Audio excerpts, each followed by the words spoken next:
As the preferred dental implant and oral surgery specialist of the Oklahoma City Thunder, and with over 30 years of service to our community, we are trusted by professionals and dedicated to expert care. With 4 convenient locations around the metro area, we are here for you. Trust the experts at OMA. Visit our website www.omaok.com.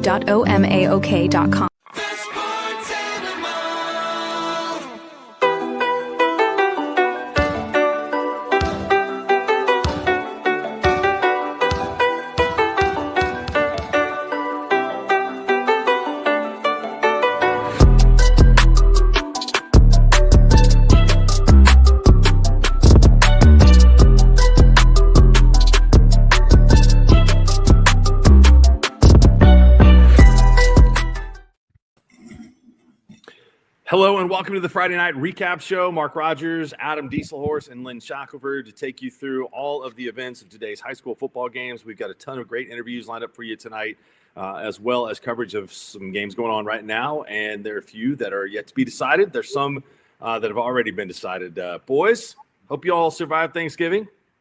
We did. Happy Thanksgiving to everybody out there. I saw Adam's plate, and I'm surprised that he's upright. It was pretty solid. Coach Hardaway said it was a top 5 Thanksgiving plate ever. It's tough to argue. Adam, do you have a dino rib on that plate? I couldn't tell what that was. I can't take credit for it. I'll be honest with you. I am blessed with an amazing family, and my Kingfisher family is the women of that family, and there's a handful of different families that put that together. Probably around 100 plus people attended every year. They make a little over 300 deviled eggs, which my brother Matt, by the way, we set the line on deviled egg consumption at 9.5, and he ate 10. So he actually, Mark, you'll respect this. He actually broke his 9.5 mark by putting 2 deviled eggs on his dessert plate to go ahead and increase it. So that was brisket. So it's one of the I guess you could say, I don't know if it's traditional Thanksgiving, but for our Thanksgiving, it is traditional. They have brisket. Obviously, they have turkey and ham, but brisket is something they had and they've always had. And so that big chunk of meat on the corner of my plate was actually 3 just perfectly sliced pieces of brisket. It looked like a rib. By the way, that's 11 deviled eggs too many that Matt had. I'm sorry. That's not for me. I hope he went home alone last night and the rest of his family was able to stay someplace else. So we got a lot to talk about tonight. I mean, we had a couple of games this afternoon, actually more than a couple, but 2 games this afternoon in the 6A class. One, which kind of went as expected, I think, with Bixby taking down a good Broken Arrow team that improved throughout the entire year. And then this Choctaw Stillwater series, which is the 6th game in a row that ended within 1 possession, as Stillwater made a furious rally in the 4th quarter, but they could not catch up to Choctaw after some early turnovers in the first half. And so the Jackets are back in the finals this year. So great effort from Choctaw today and beating a young Stillwater team. Yeah, I watched the first half of that game, and Stillwater couldn't get out of their own way in the first half. I mean, their turnovers were just absolute killers. Their first 2 drives, they get inside the 10 both times and turn it over. And credit to Choctaw for forcing the turnovers, but I mean, those are just backbreakers, and by the time they kind of got it rolling again, it was a little bit too late. But I mean, hats off to Choctaw. I mean, it's impressive. I mean, they back to back in the finals and been in the semifinals 5 out of 6 years. And Coach Corbin does a great job, and that's a program that is definitely turned the tide in the last 5 or 6 years. Yeah. We go ahead, Mark. No. I was just going to agree that since Jake's been there, they really have changed everything. I mean, they've gone from all that time since 1960. They won, finished in the finals that year, and Jake Corbin's just has made them one of the top teams in the state. So very impressive what he's done. Yeah, I was just going to say, Tom and I had their game earlier on this year. That the Stillwater Choctaw game was kind of strange about it is that game was a reverse of tonight. Choctaw turned the ball over a bunch in that game. I believe they had maybe 4 or 5 turnovers in that game, and actually kind of the same way, made it a game kind of a late, and then Stillwater put a score in late to put them away. But I'm with you, Mark and Shaq. Really impressed with what Choctaw's done. over the years. I think their early season scheduling, with the competition they play early in the year, they get around at this time of the year. And also, you guys have said it a million times, it's so hard to beat a team twice, especially a good team. And so I think that those teams, that's what I always say about how our basketball's set up, and teams that lose in that, area finals game that come out of the area constellation a lot of times, getting that loss under your belt, especially sometimes when you've lost to somebody like Stillwater and you see you're going to play them again. I think it gives a team that's lost to them before a little bit more of an edge. Yeah, I can see that. Plus, it's just really close. Choctaw, I think, has a little bit more experience overall than Stillwater, who I think is going to be a beast over the next couple of years with all the sophomores that they had playing on the offensive side of the ball that are difference makers. So, congratulations for Choctaw. 9-4, suffered some tough district losses, but they're going to be in the finals. And it looks like against Putnam City. I expected that game to be much closer. I'm going to go 0-for-2 on my picks in Class 6A Division II. Putnam City got after Sand Springs, went down the field and scored on the opening drive, and then have continued to play well. So, and I had that game earlier this year, the Choctaw Putnam City game, which came down to a bad snap on an extra point, or we'd have gone into overtime, and who knows who won. But Putnam City got the win in that game earlier this year. Putnam City trying to go for their first state championship since the 70s, which is an amazing feat. That Willis Alexander, how well he's coached that team this year. They got some players on that team. And so I think that we'll have a really, really good rematch in that game. Yeah, no, I was flipping around in the first half of some of these games. I watched some of the Putnam City. I mean, I think they scored all 4 times they had the ball in the first half, and they're playing really, really well. I watched some of their game against Stillwater, the one that ended at 1:30 in the morning or whatever it is. But right, Coach Alexander does a great job, and they've got some freaks. The Turnbull kid that came over from Millwood's really good, and Coach Alexander does a really good job of putting them in positions where they can be successful. And I think you've seen them just get better and better as the years gone on. Just like Choctaw, just like a lot of good teams. They're playing their best football at the right time of the year. So if they can hold on and beat Sand Springs, I think that'll be a really good finals game. Mark, when's the last time PCO's been to the finals? You have that? I didn't mean to put you on the spot. I do. I figured you did. I do. They were last time they were even in the semifinals was 2003. Okay. I'm going to say 1977. The last time they won a state championship was the last time they were in the finals. Great year. Shaq's birthday. Original birthday. That's right. Which that's been a long time ago. So they're definitely due. This Jinx Owasso game is pretty crazy. They've had some wild ones, including a triple overtime game a couple of years ago. Jinx won in the regular season, but Owasso jumped way out in front of this one tonight, and Jinx is trying to make a comeback.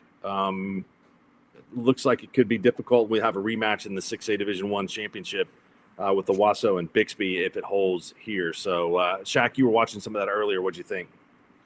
Yeah, I'm pretty sure Jinx's quarterback got hurt maybe on the first drive that they had, and it looked like it took them the whole quarter basically to kind of get their bearings after that happened. And the quarterback of Jinx is really good, and I'm sure. I mean, I can't imagine that was in the game plan that we're going to throw our backup in there.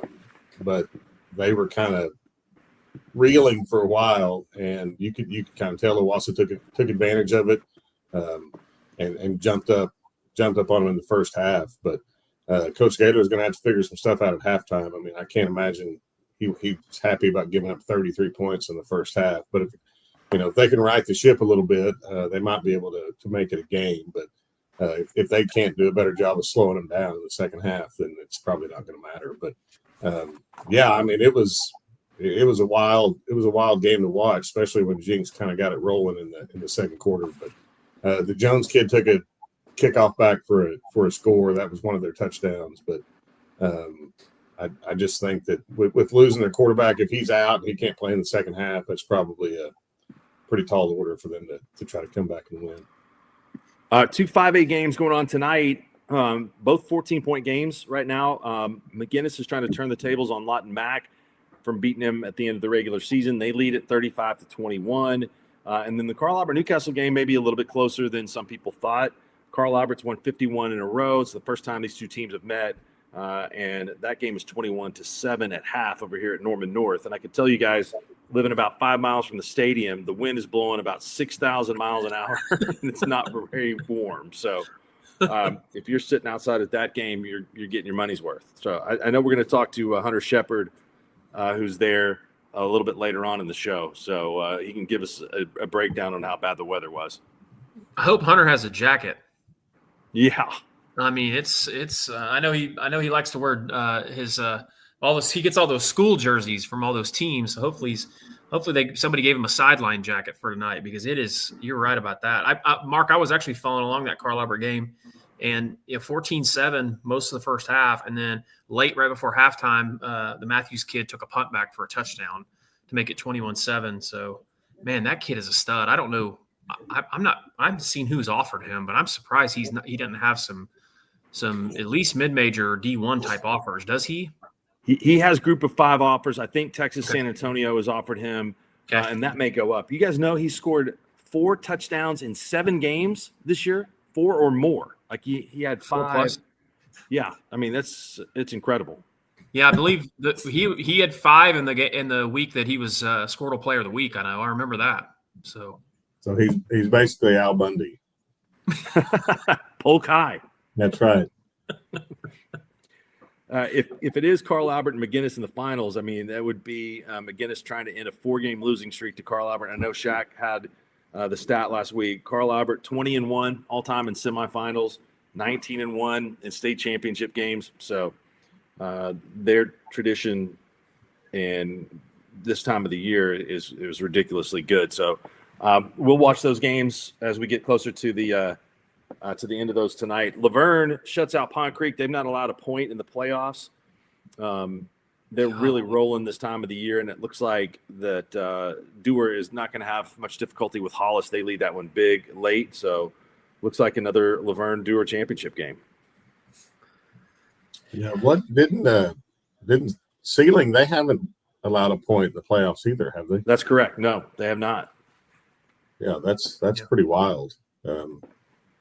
I mean, just not to give up one lead on some, JV garbage time, but hats off to those guys. Now, that'll be Dewar Laverne will be a really good game, and looks like Walika is probably going to end up playing Sealing, which would be another. Those would be 2 really good 8-man football games. I wonder. Sealing won 50-0 over Cherokee, and Walika leads 38-8. Bruce Harrell was texting me earlier tonight, and he said the B2 teams are number 1 and number 2 in 8-man, Walika and Sealing. So I agree. Yeah, I agree with that too. But that's Dewar's 2 losses, right? Walika and Sealing in B1 non-conference. I'm going to be really interested to see this Dewar Laverne game. Laverne, they don't have the traditional skill type players that they've had, in the years when they've been able to hoist up a gold ball, but they play with that same kind of toughness and mentality. And that's going to be like a big contrast to what Dewar does, because Dewar is just so multiple and they have athletes all over the field. Now they can play physical for sure. But in a year where we normally see, and Shaq can vouch for this too, typically Western Oklahoma just dominates B1, and obviously with Dewar winning it last year, and Dewar, in my opinion, being, probably the odds-on favorite.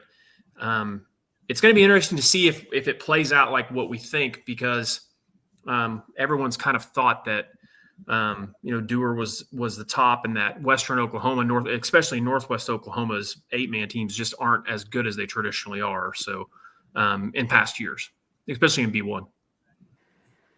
Down in Class C, Ryan beats Tipton for the 2nd straight time after a long losing streak to them. And so the Cowboys go to the state championship game where they were humiliated and disappointed by Lynn Shackelford back in the day, 4 straight years.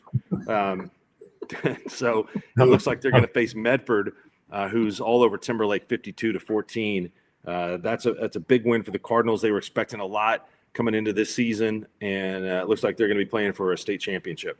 Hey, shout out to Medford, by the way. There was a lot of pub up in Northwest Oklahoma, up around the Enid area about the fighting Cardinals. By the way, Medford, kudos to you and your logo, your Cardinal logo. It is just awesome. It's the old school Cardinal logo. I love it.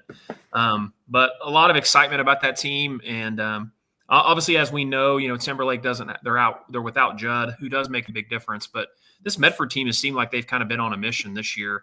What's interesting, Ryan knocked Medford out, I believe, last year in the semis or quarters. And then Timberlake knocked Ryan out last year in the semifinals, I think, before state, if I remember right. So Ryan's going to be able to play a familiar foe, depending upon whoever wins this, which it looks like it's going to be Medford. Now, Shaq, were you part of those teams that beat Ryan the 4 years in a row that Morrison won in the state championship? I was part of two of them. Yeah. My freshman year and my sophomore year. So I wouldn't necessarily say I had a big hand in them losing. My sophomore year, I played. My freshman year, I think that was the only game I actually didn't get to play in. But no, they had a 4-year run that was pretty incredible. Probably should have won 2 of them, but as fate had it, the Wildcats were able to snatch victory from the jaws of defeat twice. But no, they had some freaks back in the day and were well coached and did a really good job. And I can remember, like, when I was a freshman and sophomore, we just knew we were going to play Ryan in the finals. So a lot of tradition down there. I'm kind of pulling for them. It'd be cool to see them win one. Well, huge tip of the cap to Tipton, who was the 3-time defending state champions. They've won 8 state championships since 2012. Travis White's team, they've been really, really good, and they fought hard tonight and came up a loser to Ryan by 1 possession, same as they did in the regular season. So we will have a Ryan v. Medford Class C state championship. Yeah, there's a lot of tradition there in 8-man football between both those schools. How long has it been since Medford been to the finals? Anybody know? It's probably been 99 when Timberlake beat them. Yeah, is that back in the Killian days? There's got to be some Killians on the team now, doesn't there? There are some relation from those teams back around then. I think the Killians that are still there are girls, and they were the triplets that had Medford's girls team has been pretty good over the last few years. But I'm not sure there's a Killian boy playing. But there's some familiar Medford names that are out there. Obviously, not quite as talented as those Medford teams. I mean, James played for the Chiefs. Yeah, they don't have an NFL player. Yeah, not a lot of 8-man people that are knocking on the NFL. I guess we had Ronell however many years after that, but Shaq could probably give us a rundown. Who was the guy from Foyle? Jason Brown. Yeah, Josh right? Brown. Josh Brown. Yeah, played in Nebraska. Is that right, Shaq? Yeah, freak. I mean, a freak, and just kicked at Nebraska. And when he was at Nebraska, he was the fastest. He had the fastest 40 time on the team, just a kicker.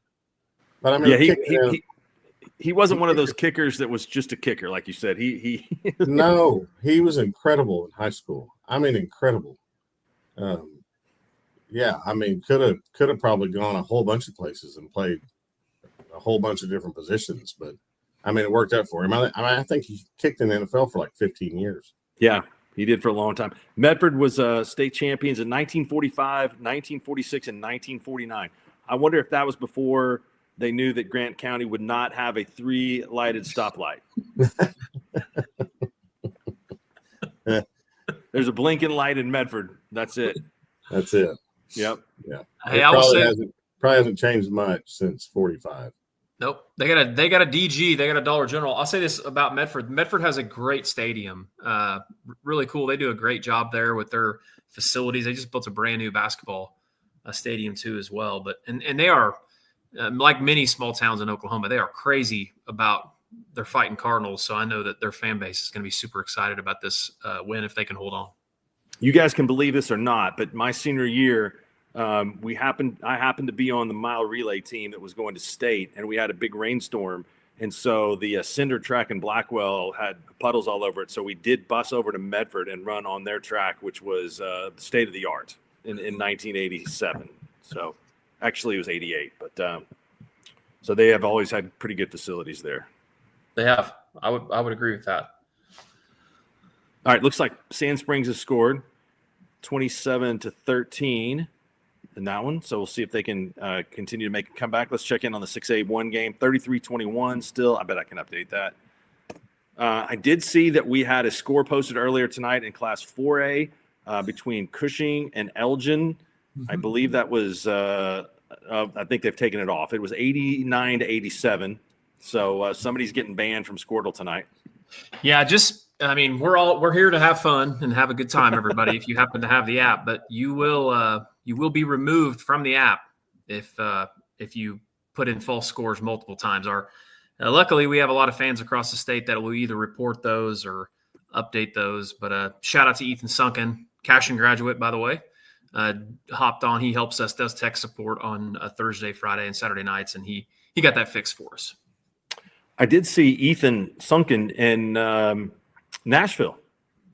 You did? Yeah, with a big group of people. That's correct. Mm-hmm. Yeah, happened to be in some of the same places that I was the weekend of the OU Tennessee game. Nice, good people. His dad's a great guy. His dad, Shaq, he runs the Charlestons, right, for Hal? Most of them in Upper Crust. Yeah, I think all of the Charlestons he's in charge of. So he keeps the road hot. I mean, all the way. I don't know that he does the one in Omaha, but I think he does all the other ones. So the one in Fort Worth, and then all the ones in Tulsa and Oklahoma City. But no, Ryan's is as good as gold. He's as good as I get. Shaq, you know where Charleston's are located all across the country? You just ripped off about 6 locations. That's pretty impressive. I'm a big Charleston's fan. It's not like there's 70 of them. I mean, I think there's outside of Tulsa and Oklahoma City. I think there's just 2. What's the best item at Charleston's? Well, I got 2 in mind. I got 2 that I think is really good, and it's probably not what you'll think. If you get the pork chops, you got to get them blackened. Okay. And they're pretty incredible. The chicken fry, which is not on the menu all the time anymore, it's just a special, is pretty unbelievable. But there's the thing about Charleston, there's not a bad thing. I mean, they're all, it doesn't matter what you get, just go in there and just point. And you're probably going to get something that you're really going to love. But the specials they have are really good, but if I'm just going in and pulling the trigger on a normal day, I'm probably going blackened pork chop. I was going to go with 2 items. It's not a traditional item for me. I like the creamy garlic salad dressing on the salad that they have. Mm-hmm. It's always really good because they got bacon on it, and they got the croissant, which kind of defeats the purpose of eating a salad because there's a lot of calories in that, but it's still delicious. And then I'm going with the shrimp cargo appetizer. Ooh, solid choice. Butter, cheese, shrimp, fantastic. I also like the Hawaiian ribeye. I think that has kind of moved to Red Rock, but they used to have that at Charleston's. So, well, the kind of money you 2 guys make, you need to go to Mahogany and get the lobster cargo. Yes. I think the shrimp cargo is more my style, but really? I mean, it's not the shellfish is not the star of that. It's the butter and the melted 100%. cheese. It's the butter and the cheese. Yeah. No, it's. I don't even mess with the bread. Just eat it. I mean, there's no reason to ruin it by letting the bread soak in the grease. Just get after it. But also, if you're going to Charleston's, you're on a diet, you're wasting your time. Good point. I mean, you should treat yourself when you go to a place to eat like that. So yeah, for sure.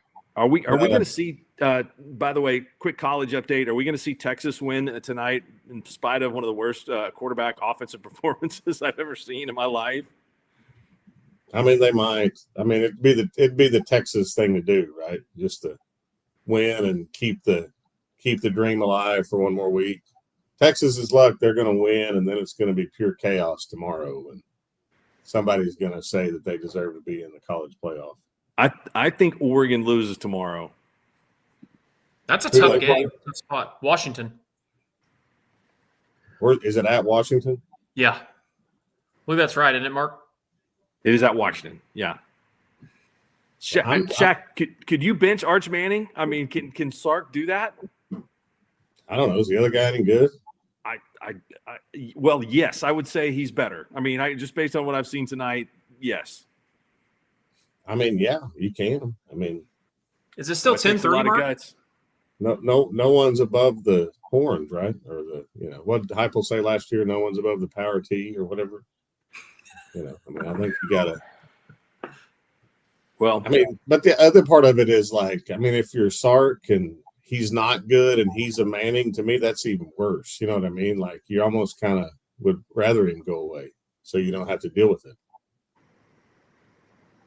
I don't know what the issue is. He looks like he is. I know not firsthand, but I know quarterback's a very difficult position to play, especially when you got SEC defensive linemen running after you. But he does not look like he has any idea of composure or poise back there. It's bad. No, he never looks comfortable, and I know if you play quarterback, that's a big deal. But you would think at some point you would kind of settle in a little bit, but he never looks like he has, and I don't know. It's a shame because he's got some tools. And he's got some players around him, but no, it's been a struggle for him. Texas is starting to run a play we call tailback power at Blackwell, and they're having some success there. So it doesn't involve passing. The old tailback power. While we were discussing some fantastic food options at Charleston's, McGinnis scores twice, 49-21. Yeah, they scored right before half to go up 7, and then they got the ball to start the second half and went down and scored, and now they've scored again. So that one's the wheels have kind of fallen off the Highlander bus. Owasso's on the move too. They're down to the 25. This would probably be a little bit too much for the Trojans to overcome if they're able to punch this one in. Also, how sweet is the Rams, helmet? Sweet. Their logo? You like that? Yeah. Yeah. They did. Have they always had the Ram? Did they always had the horns? They've had the horns for a while. I know they have for the last few years, but yeah, they came through Blackwell in 1978, and don't ask me why Blackwell was playing Owasso. Somebody should have been fired for that, even at that time. Those places were not the same in size, but they had the Rams that helmet then. Yeah, no, it's pretty legit. Mark and Shaq, speaking of good maroon and white schools in the eastern part of Oklahoma, we have Coach Parker and I believe his son with the Pecola Indians, if you want to bring them on the show. Let's do it. Just 1 second. Let me see if I can find my cursor. A little rusty. It's been a week. Here we go. Hey, guys, what's up? Not much. Watching some football. How y'all doing? Good. How are you? Good. We're doing great. Hey, congratulations on the win last week at Fairview. What was better, the bus ride there or the bus ride home? Bus ride home. We slept for most of it, so it's kind of an adventure on the way up there, but not as much of an adventure as going to Hooker last year. Yeah, I think that's probably true. That's another couple hours. What was it to Hooker last year? 7.5? Yes, we drove up and went to Woodward, stayed the night. Got up the next morning and went and practiced at Woodward. Then took the other 2.5 hours to go up there and got finished with the game and drove back to Woodward, stayed the night, and then left the next morning. That's wild. That's so crazy. Well, Jason, is this the most competitive you've seen Class A in this Division I in a while? Yes. This last week, all the games were highly competitive, a lot of good games. We haven't had an easy one at all in the playoffs with Pawnee the first round and Fairview the last week. We've had 2 absolute wars. So, we're ready for this next one. Coach Parker, when was the last time Pecola's been in the semis? Is this the first time ever? This is the first time. First time ever. That's awesome. Well, congratulations to you guys. That's a big deal. Happy for you guys and for your community. So, what did you guys? Do you have big Thanksgiving practice Thursday? About 20, 30 minutes of practice. So a lot of people came out. It was really cool. First time it's ever happened in Pecola, and everybody's really excited about this. So I'm glad we're about 2 hours away instead of 5 hours away for this game. So, everybody's excited. Tell me a little bit about your quarterback, Jazir Posey, what he brings to the table and what kind of difference he's made for you all this year. Jaw's a smart kid. He's starting to get a little more just louder talking wise, but got a great arm. Extremely accurate. Just we're working on him getting his release quicker, but and he's a load. I mean, he's 6 foot tall, 225 pounds, and can run a little bit. So he's got a lot of things he brings to the table, and just continues to get better. And spends a lot of time working on his craft outside of our place. So you got your son there beside you. I've got a daughter who couldn't tell you if a football's brown or purple. So what's it like coaching your son? And also, what's it like having dad as your coach? I mean, I enjoy it. This year and last year, it's really been the best. I think his really coming into his freshman, sophomore year, becoming a teenager, we butted heads a little bit, but I've coached him since he was little. But now, I mean, he really understands the game. It's just been a joy, and to be able to do this and be in the semifinals with my son in senior year, it's really special. I know the basketball team's had a lot of success the last couple of years. Softball team has been really good. Girls basketball team's been really good. So football really carries the weight for everything in a small town. Tell us what it's like for the community to back a football team down to the semifinals. It's I mean, it's something I've always wanted to see. I moved here from Louisiana when I was in 6th grade. And so when I came back the next year, it was the first time I'd ever been to a school 2 years in a row. So Pacola's home. And my senior year, we went to the playoffs for the first time in 13 years. So definitely not been a football powerhouse.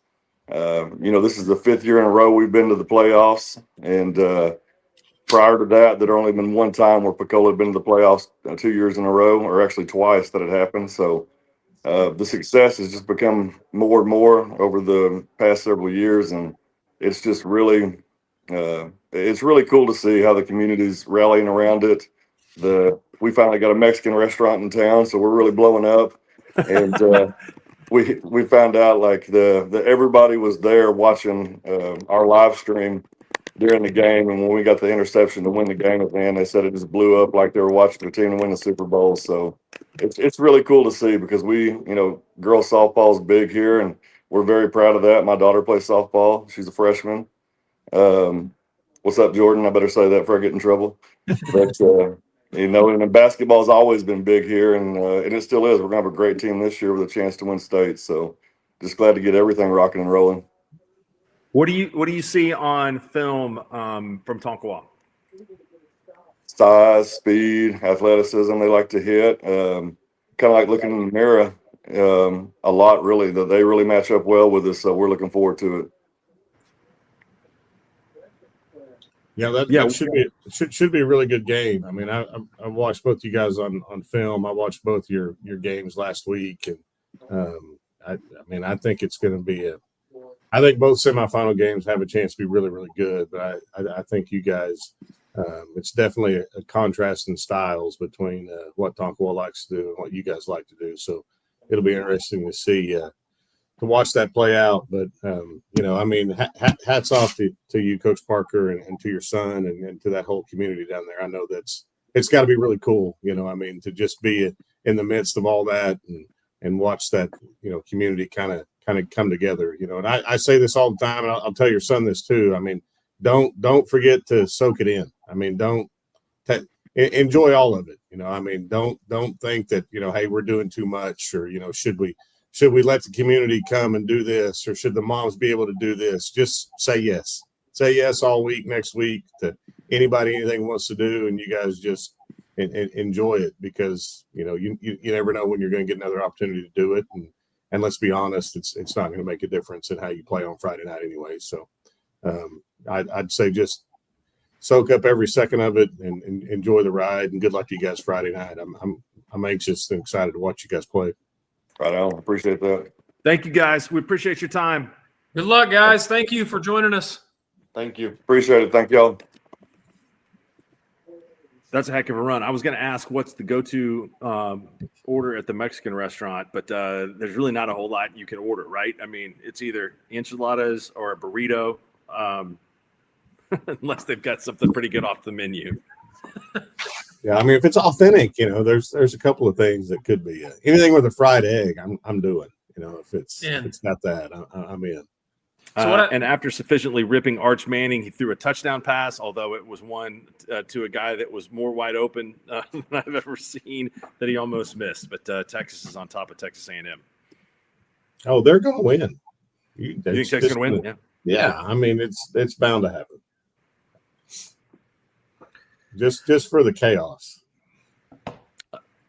I probably agree. If they lose, that'll put Georgia in the SEC championship game.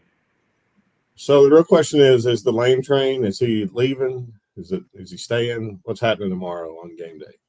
Because isn't he making his announcement on game day? That's what I've heard. I don't know. I don't know about that.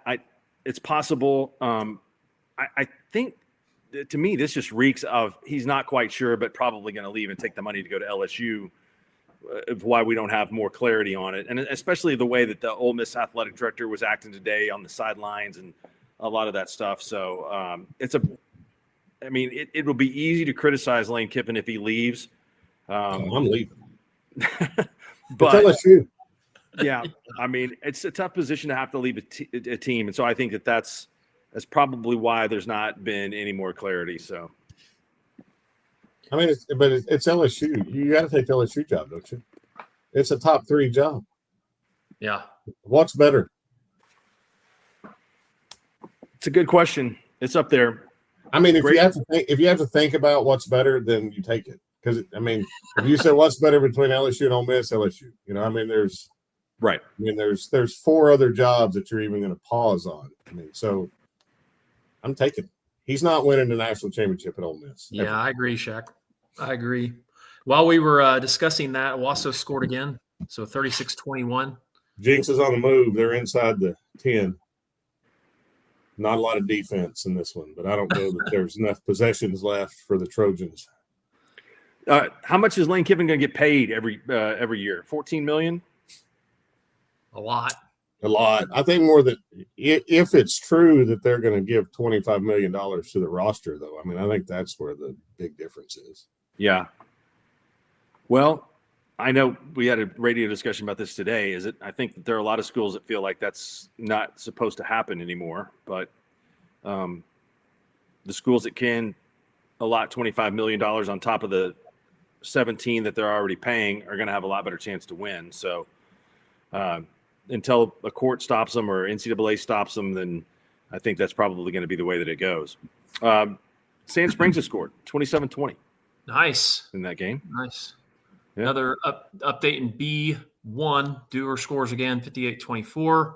In B2, Walika scores again, 44-8. And we do have Kevin Witt, Jones head coach, who is hosting a game right now, that Walika Okeen game, and he's kind enough to join us. Do we want to bring Coach Witt in? Yes. Awesome. One sec. There he is. Hey, guys. How's it going? Are you guys doing the 50-50 burgers tonight? Yeah, I think that's on the menu tonight. Okay. Nice. Very good. Are you enjoying this week off? Or, how does the semifinal with a break feel for you? A little different, something we've never done before. So it was a little different, kind of getting used to, but hosting one tonight kind of gave us that Friday night feel still a little bit. You guys have Marlowe coming up, and Shaq, I'll let you go after this. I saw that team earlier this year. You guys are used to knocking heads with some of these best teams in Class 2A. They're very, very physical, a good quarterback, Coach Weber's son there. You guys have all of that yourself and then maybe more. How do you see this matchup shaping up? Well, Marlowe's always typically really physical, and that's just, something we hadn't seen all year. So it's going to be kind of a new challenge for us. It's just a different offense and physicality than we've seen all year. So this time of year, they're all tough. So you're head football coach AD, right? Yes, sir. So you had to wear the AD hat this week and get ready for get ready to host a game. So any trouble getting everybody to help day after Thanksgiving? That's always most of it's our. We did it all ourselves this time with our coaches and our booster club, so we didn't really have much else. Just told your staff, hey, sorry, you're keeping gate this week. Right. I like it. Good for you. So tell me about your quarterback, because I read an article in Oklahoma last week about him, but he seems to be the straw that stirs the drink in Jones. Yeah, he's the type of kid that gives you an opportunity in any situation, even if stuff breaks down. I mean, he's athletic, run, throw. I mean, he's the leader kind of our offense, and he's dynamic in everything he does. And he's got a lot of experience playing that position. What's he done? What's makes him better as a senior than he was as a sophomore? Well, honestly, as a sophomore, he was playing defense for us. So, last year was his first year quarterback. So having a second year doing that has been big for him, and especially this year because we lost a lot of talent at wideout last year. So he's had to learn to kind of do a few other things on his own and doesn't have those 6'5" kids to throw it to like he did last year. Now he's a Hanson, right? Isn't that correct? Yes. Is he related to Coach Hanson? That was from Shattuck, right? Yes. That's his grandpa. Okay. Yeah. And then his brother played at Santa Fe, right? And then went to Alabama, and then where? Arkansas State. Yeah. Arkansas State. Yeah. You guys got to brush up on the Oklahoman, man. They had a big article on all the Hansons in there last Friday. I read part of it, but I'm old, and it's late at night. Things tend to slip a little bit. But, so what's the? I ask this everybody because I'm really curious because I think it's really cool. So what's the Thanksgiving Day tradition in Jones? What'd you guys do? Turkey legs? What? I mean, we always feed them breakfast. We invite everybody out, and then we feed the kids breakfast after. And you never know what's on the menu. Depends on who's cooking it. It's just one of those. That's great. That's good. That's good stuff. I can guarantee whoever's cooking it is doing a good job of the smoker and all the stuff that they've got up there. But Kevin, what do you? I mean, you guys have had a lot of success there under Coach Martin, who's now at Texas Tech. You've carried the torch on and continue to do great. What would you say characterizes Jones football more than anything? Just the toughness of our kids. I mean, our kids are tough kids, good, hardworking kids. I mean, it's all about the kids. If you don't have kids, it's tough to keep that going. It seems to me like, and I've always thought this about Jones, and I've never, we've never played you guys, and I'm sure we will in the next probably 8 years. But it seems like it's a really good mix of old small school tough kids, and then kind of a mix of some of you pull in some Choctaw and Edmond and some of that, and you really get a big scale of different types of kids and families, which I've always said is kind of what you want. You want a kind of a broad stroke of a whole bunch of different kinds of kids, and then try to marry all that together to be successful. Am I pretty accurate on that assessment about kind of where Jones is in 2025? Yeah, we get a few here and there from kind of surrounding areas, especially the Edmond area, kind of, and more in Oklahoma City lately. But a big part of ours is the Jones kid, just because the lack of seats we have here. We've got a few kids that can get in here and there, but other than that, it's a lot of Jones kids. And the cost of living out here and how homes cost, there's not a whole lot of people moving in out here. Yeah, no, I know the feeling. Except they're moving the Cashin. It doesn't. You price it whatever you want. They're coming in droves. They don't care. So we'll probably be district foes in 6 years. Which that'll be fun. If the football team is tough as the girls basketball team, where Coach Jenny Holbrook used to make them lift weights in the middle of practice, like blow the whistle after shooting free throws and go lift a bunch of weights and come back out and shoot. Then they're going to be just fine. That's what I couldn't lift weights lifting weights messed up my feathery jump shot during basketball season. So feathery jump shot. Well, maybe it's a set shot, but it was feathery for sure. I think getting muscle bound is a misnomer, Mark. I don't think that's real accurate. Well, Kevin, I provide the least amount of good information on this show, but I can tell you this: we've been out to Jones. Mark and I have, and some of our Squirtle crews have over the last 5 years, and it is a awesome atmosphere. You guys do a great job with your home field. I think every time we show up on the night, it's for some reason we time it around Halloween. You guys always do that costume thing with all the kids. Oh, I mean, that elementary dance. Oh, that is awesome. And the food and the hospitality, and obviously you guys' facilities are great. It's awesome that you're hosting, one of these 8-man games. I like to coin our network as the 8-man network, because we got a lot of small schools, and a lot of their coaches were asking me about Jones, and I was like, you guys are going to love it there because it's small town people, a great facility. And so I'm sure you guys are doing a great job hosting that event. I appreciate it. Thanks, Kevin. We appreciate your time. Thank you. Good luck next week. Thank you. Jones Marlowe. That'll be a good game. The Trojans are making it a game. 36-28, 2 minutes left in the third. Yep. Touchdown Trojans. Are we headed for another overtime game with that one? I don't know. There's a lot left to go. Okay. Pete, Rams are on the move. like you guys said, Mark mentioned it earlier on. It looks like it doesn't show how much. 6 minutes left. Putnam City 27, Sand Springs 21. So hey, while we got a little bit of a break before I forget. So I talked to Trinity Johnson from the OSSA earlier today.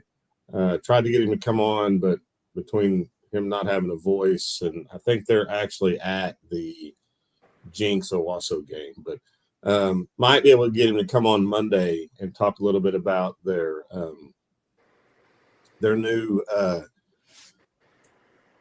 media day that they're doing for the state finals, which sounds kind of cool. So he sent me a text. I'm just going to read it so I don't, miss something. But he said the OSSA is proud to host the first inaugural football championship media day. The event will take place at UCO on the Tuesday of each championship week. December 2nd at 9 a.m. are classes 6A1, B1, and B2. And December 2nd at 10 a.m. are classes 6A2, 5A, and C. Purpose of this event is to provide high school athletes and coaches the opportunity to celebrate their accomplishments and discuss the upcoming championship. We feel this is a great opportunity to bring notoriety and exposure to high school football in Oklahoma. So I think that's going to be kind of a cool deal. There's some things about the OSSA that I don't agree with, but the one thing I do agree with is they've really done a good job in the last few years of really trying to make the state championships a really big deal. And I think this will be a really cool experience for all these teams to get to go down there and kind of participate in a little bit of a media day, give those kids some extra exposure and allow, whoever wants to, whether it's, newspapers or radio or whoever, to come down there, or TV, and interview those kids and coaches and give those, communities and players some exposure. So that'll be cool. I'm kind of curious to see how that all plays out, but I think that'll be a really cool thing for everybody. Shaq, what are the days on that again? It is December the 2nd this week. And That's Tuesday. And then the next week will be, he didn't say. So I'm assuming probably the same. It'll probably be that 9th? Tuesday of the 9th. Is that what that is? Yep. So 9 a.m. Mark, you could slide over before your show. I will be there. So yeah, that is fantastic. And I do think that, and it also kind of helps those guys not have to deal with 10 different people calling them and them giving the same information out. Yeah. So, because, there's going to be a lot of people covering the game. You got newspapers from both Tulsa and Oklahoma City. I'm sure surrounding area media from wherever those towns are, NFHS broadcasts. So yeah, I hope I will get my information from there, and I can leave those guys alone during the week. So it'll be cool, and hopefully we can get Trinity on Monday. I told it, of course, by the time we air it, it'll be over, but at least he can, talk about it and promote like the December 9th deal, and we can get him on here and get it out to the millions of people that tune in to the Pick'em Show. The millions. I think the Pick'em Show does have quite a few people tuned into it. It really does. I have never been verbally assaulted more about picks that I actually didn't make that my brother Jake makes on that show. I mean, everywhere we go, it's hilarious. But I can tell you one man that's never verbally assaulted me, and that's Chalmer Wyatt, and he's our next guest that's getting ready to come on the show with us. So I'm going to bring him on if you guys are ready. Is that cool? Yeah. All right. state champion Chalmer Wyatt. You guys hear me? Chalmer, what's up? Hey, fellas. Hey, I watch the show. I'm tuning in sometimes. Chalmer, good. are you going to be dad again? Did I hear that right? Yeah. I mean, any day now? Yeah, any day. Congratulations. Her due date is actually the 13th. So, I mean, it could be any. I mean, with this weather change coming in, maybe that'll help. I don't know. You're just edge of your seat about a whole bunch of things right now, right? You know, we got a semifinal game. We got a kid coming. I mean, we got probably another pizza getting named after you. I mean, you got a lot of things up in the air right now. It's just poor timing on my part, so I chalk it up as. Yeah. I think I saw a Facebook post today that was listing off all the accomplishments of you guys the last couple of years. Maybe somebody that played on the first team in Elgin, but just to stop and think about the type of defense that you all have played. If you go back and look at that the last 4 years, very few teams have even reached double digits against you guys. How difficult was it to build that foundation to get to where you are right now? It was really difficult. Really difficult early on. Just, and I said this the other night, just staying true to kind of what our beliefs are as a program and making some changes defensively, and, continuing to build on what we did offensively. And I just feel like, throughout the year, staying true to what it is. And obviously we had some great players come through and have some great players right now. But, and we tried really, really hard to, what we wanted to do fit our kids here at Elgin. And I think we did a really good job of that. Just kind of, making changes, making wrinkles, and putting kids in great places, make plays, and playing with the type of, culture and effort that we play with. I think our staff did a really good job of kind of putting all this together, stirring it up and creating a good storm for us. All right, Ritson Meyer. I've said if there was a Oklahoma Heisman Trophy for high school football, he might be my pick because he plays on both sides of the ball. The fact that he's a wrestler and he plays with such leverage and toughness, I'm all about this guy going high D1. What is that looking like for him right now, and what do you think of him as a player? I mean, it's an anomaly to me, just the lack of interest for his college recruiting. I mean, I don't know what more he could do. He's got an offer from Southern Utah at the Division I level, and then I think all the in-state schools at the D2 level, are on him. But what he does in the playoffs, especially, I mean, if you turn his tape on the last couple of weeks, he's just a different animal. And when the lights come on, you get a different version of him, and that's something like you can't teach that. You can't. It's just natural, and it's what he's about. The bigger the moment, the bigger he is. Obviously on the wrestling mat, he's had some incredible matches in the state finals, 3-time winner, real clutch performer in the state tournament, in the baseball. Just when the lights are on, the bigger they are, the better version of him you're going to get. And he's incredible, man. He's one of a kind. And he's doing it on both sides of the ball. Like you said, Mark, just incredible athlete. And I mean, there's nothing he can't do. So, Chalmer, you touched on this a minute ago, and I'm curious about this because it's just my nature, and I'm always trying to be better. But you mentioned the word culture, which some people think's garbage. I don't, but you're from Elgin, right? Graduated from there, back there, coaching your hometown. If you had to say one sentence that describes Elgin football that you wanted, you wanted somebody to know, this is what we're about. This is what's important to me. This is what's important to our kids. Tell me what that is. Man, I think you can, it comes back, it almost starts with a community standpoint. Like, everyone is all in here.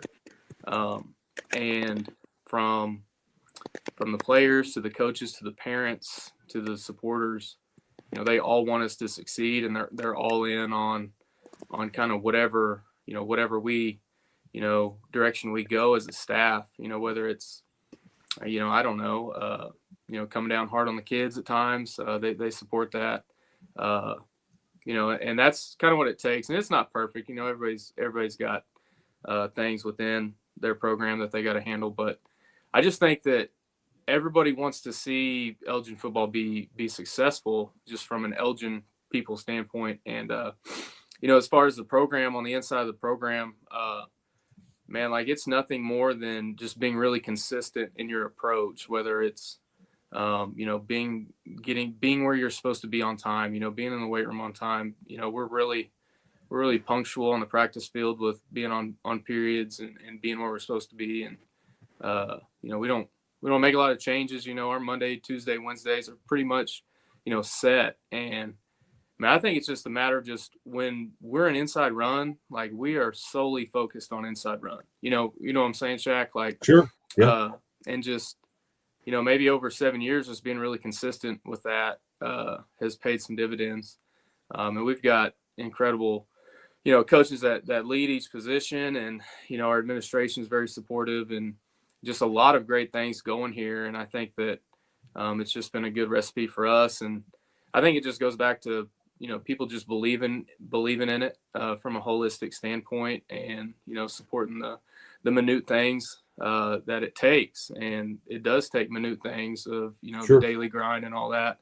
And I know that's longer than a sentence, but that's probably the best way I can probably. No, I Just love that, it. I think you're right, and I think it's unique to every place that's out there. There's no, Elgin's not Tuttle, and Tuttle's not Bishop McGuinness, and Bishop McGuinness isn't Bixby. And you gotta find what works in your community, and I think you've definitely done that, and it's it's pretty impressive to see what you guys have done. And I'm pulling for you guys, and look forward to seeing you guys get back to the finals and kind of continue what you've built there. It's pretty cool. I think it's something that I've been fortunate enough to be in one place for over 20 years, but doing that in your hometown is probably pretty special. So I think that's a pretty cool deal for you. I appreciate that. Tell me about Cushing, Chalmer. They've got a quarterback, Roman Tucker, that's been there for a long time. They've got Kellen Fry, who's a little bit like Ritson Meyer. I mean, he plays on both sides of the ball and is really good on defense.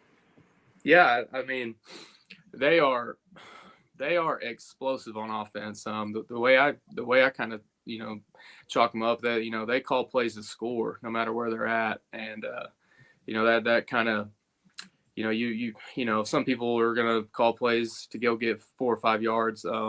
I just don't see that being the case with them. They want to be explosive, which causes defense to be you cinched up every snap, and focus, and the ball can go anywhere on the field, out wide.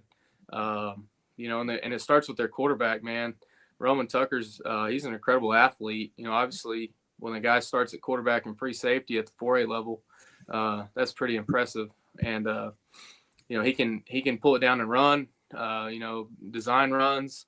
He gets the ball out really fast, and and then you tandem him with the Fry kid, who is very, very comparable to Ritson in their styles. He runs extremely hard downhill, and defensively, man, the Fry kid is everywhere around the football.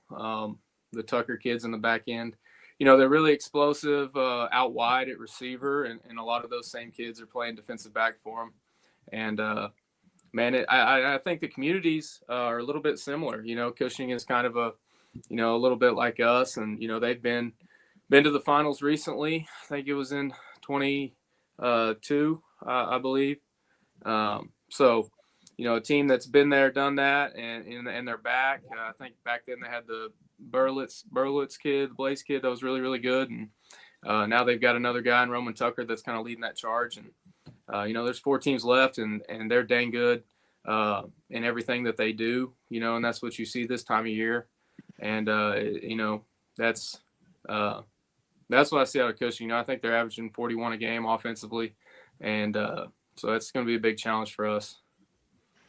I went to high school with the Fry kid's mom, Angela, so I've known her for a long time. And Kyle, their defense coordinator, is a good friend of mine. I've known him forever. But great families and good kid. And Cushing's, you're right. I mean, I haven't spent a lot of time in Elgin at all, but I've spent some time in Cushing, got to know those guys. They do a good job, and I'm sure that those two communities probably mirror each other a lot. So it'll probably be an incredible atmosphere next week.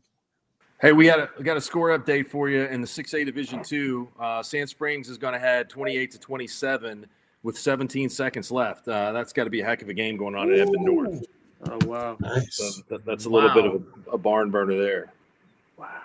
I'm going to try to find it if I can get NFHS to work. We got two 70 spots on the board too.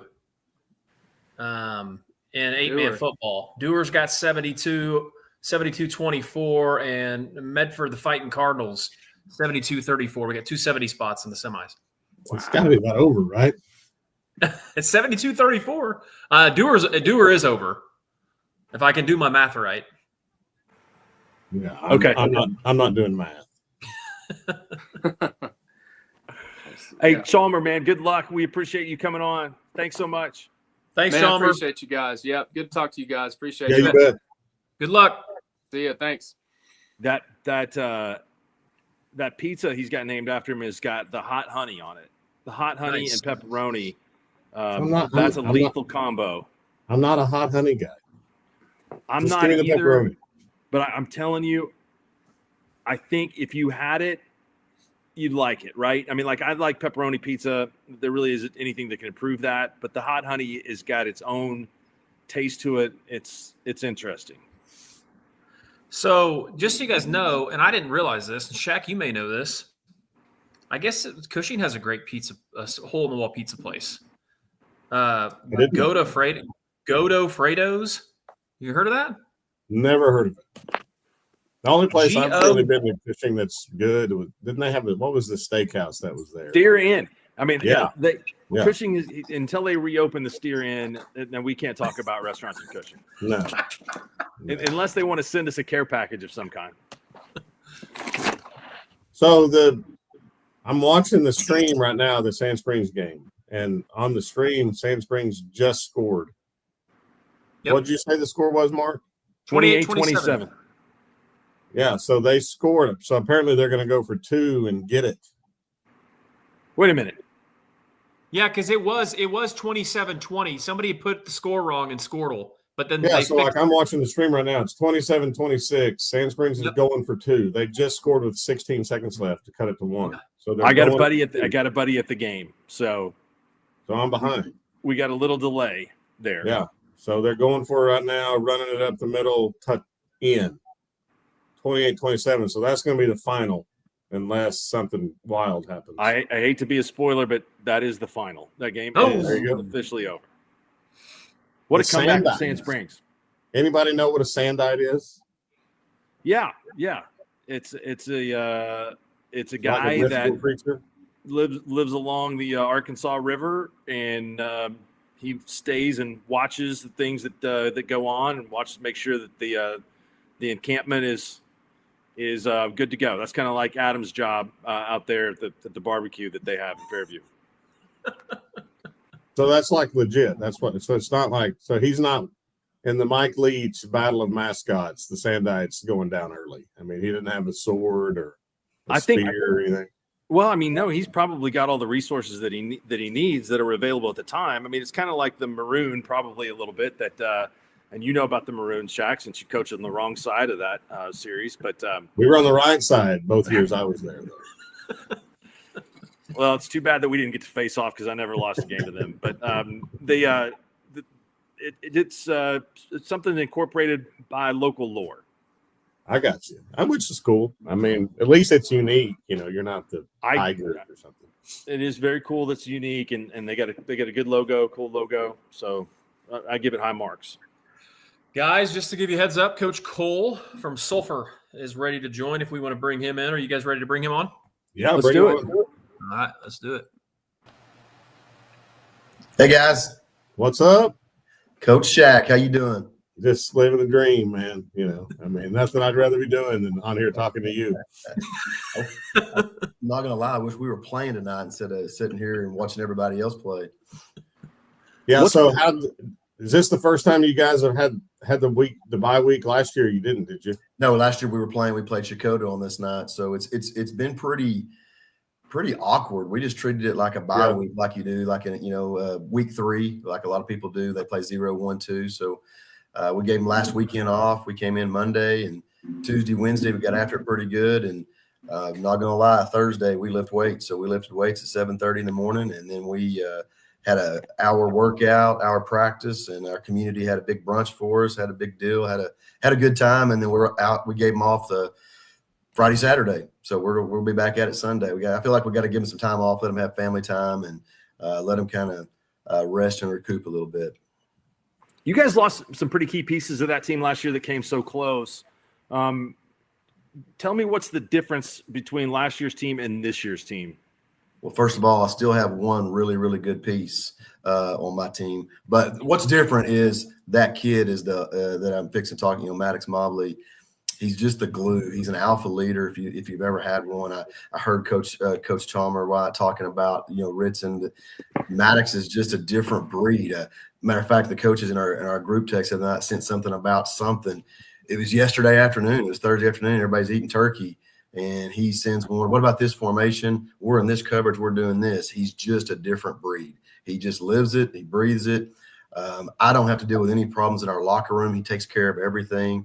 It's just the brotherhood this year. Last year was amazing, but the brotherhood this year is just it's hard for me to kind of put into words. It's just we lost some really great football players. We got 7 of them that signed to go play college football, but I just feel like we're together. We're still getting better every day too. I mean, we're a totally different team than when we played Washington early in the year. So I just think that we're getting better. The brotherhood's amazing, and when you finish that short and you got leaders like we do, we've been on a mission ever since. So Corey, I asked Chalmer this because you're a fighting Sulphur Bulldog from back in the day, right?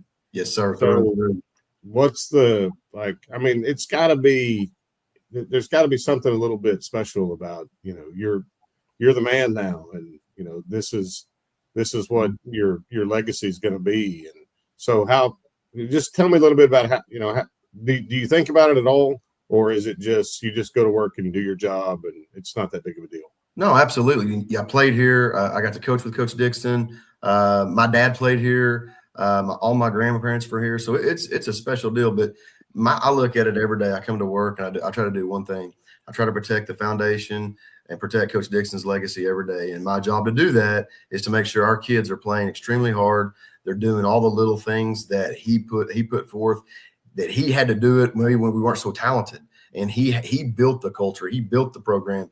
So my job is just to protect it. And I take great pride in that. And we go to extremes sometimes to make sure that we protect that. But that's my job, is to protect what he built, because he spent a lot of times, 351 wins.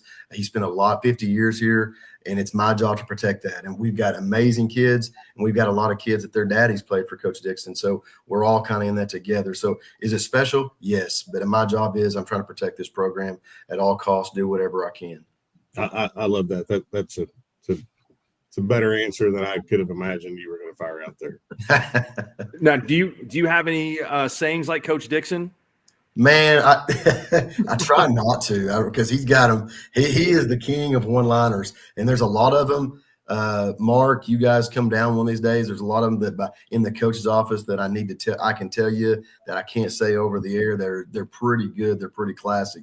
Shaq's probably heard some at clinic talk a time or two, but no, man, I don't know about sayings. It's simple. We always just say, go hard, play hard. That's all it is, because at the end of the day, if I can say my guys played hard and they went hard, they're protecting what Coach Dixon built.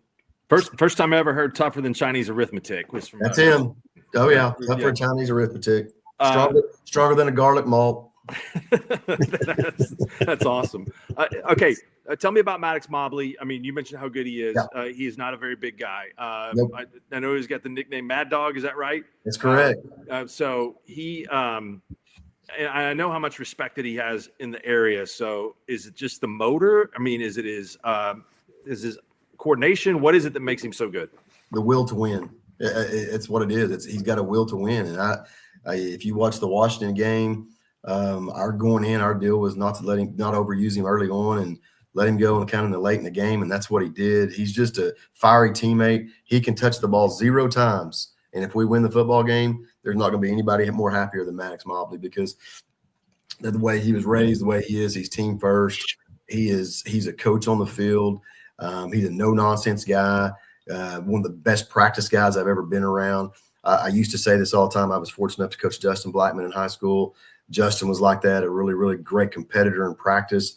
Maddox is in that same mold, And I know you say he's a little guy, but he weighs 190 pounds. He's put together. He's there. He's all there. I know it, and maybe in height and stature and all that. But man, he's just. I always say this. He's the most dynamic player that Sulphur's ever had, and we've had a lot of really, really great players around here.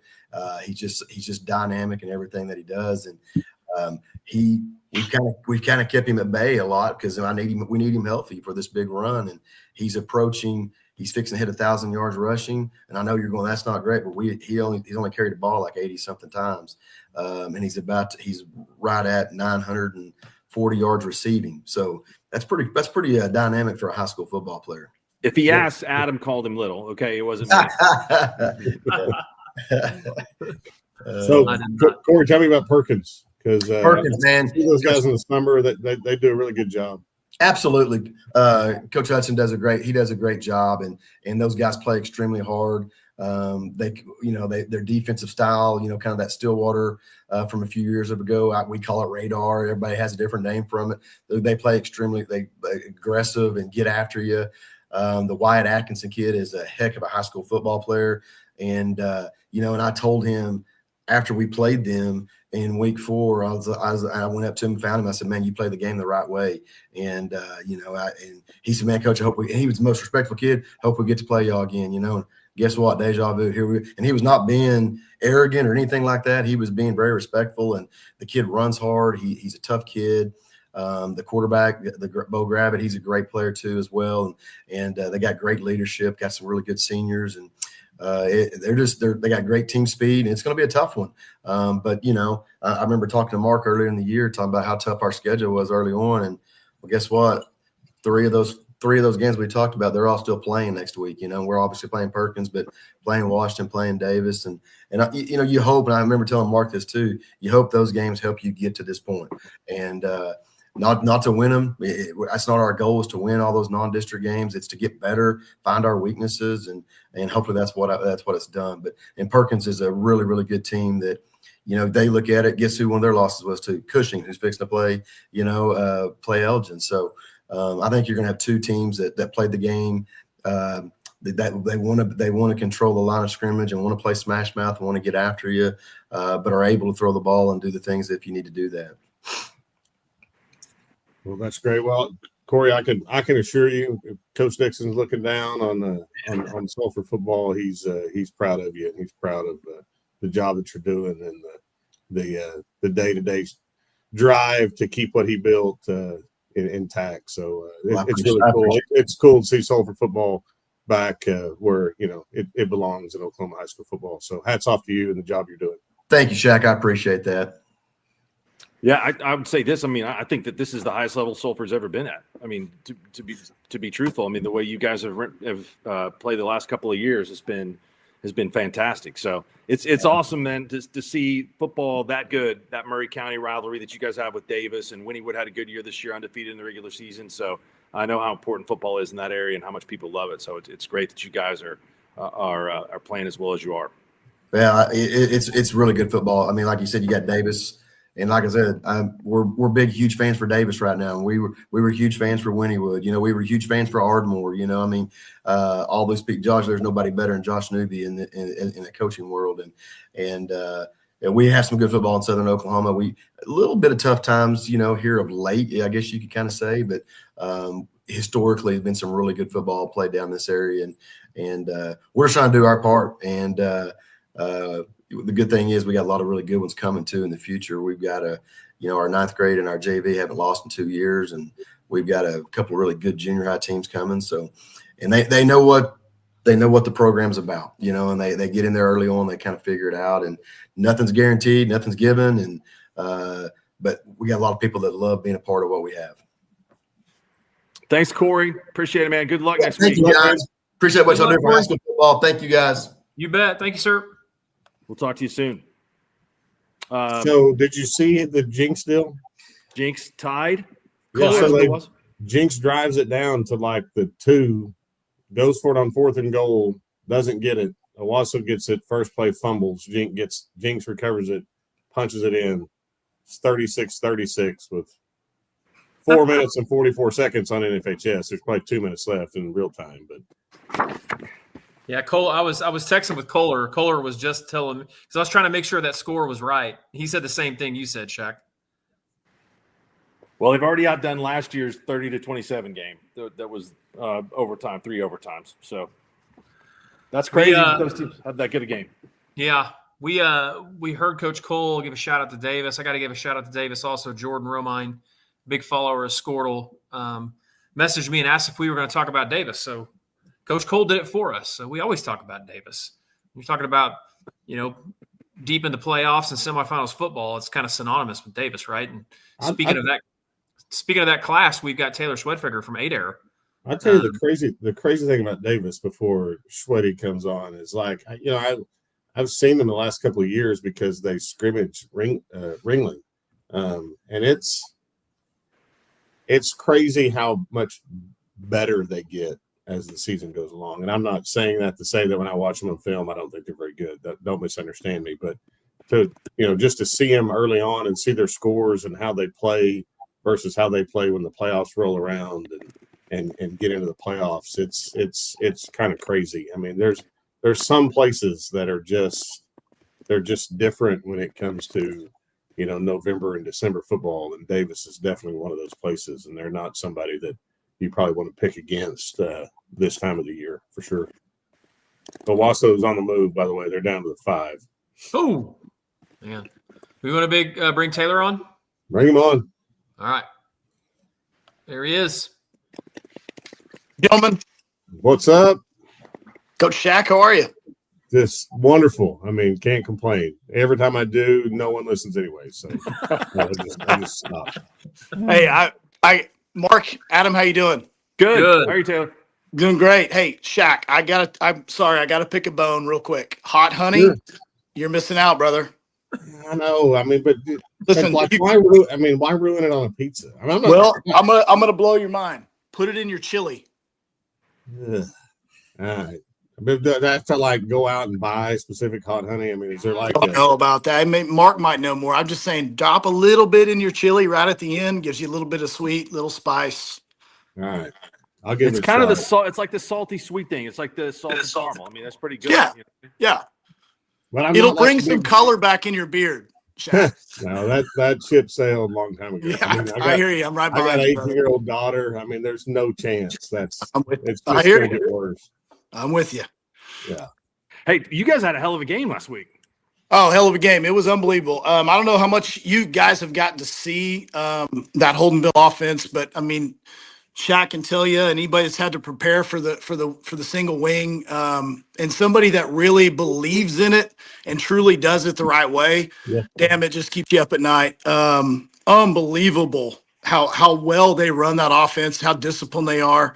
I can't say enough about Coach Bradbury, our head coach, Brady.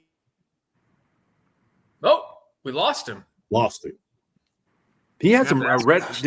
Was that? Do you have some red light stuff going on in the background there? Can you hear me? Yeah, Taylor, there's Wait, hold on. Jump back He's on. back. Here we go. We're back. No, Uh-oh. gone again. Uh-oh. Hold on, I'll get him back. There Sorry we go. about. Can you hear me? Yeah. Sorry about that. No, I was just saying I can't say enough about our defense coordinator Josh Force and Brady Bradbury, head coach, and Eric, Coach Mack. They really getting together.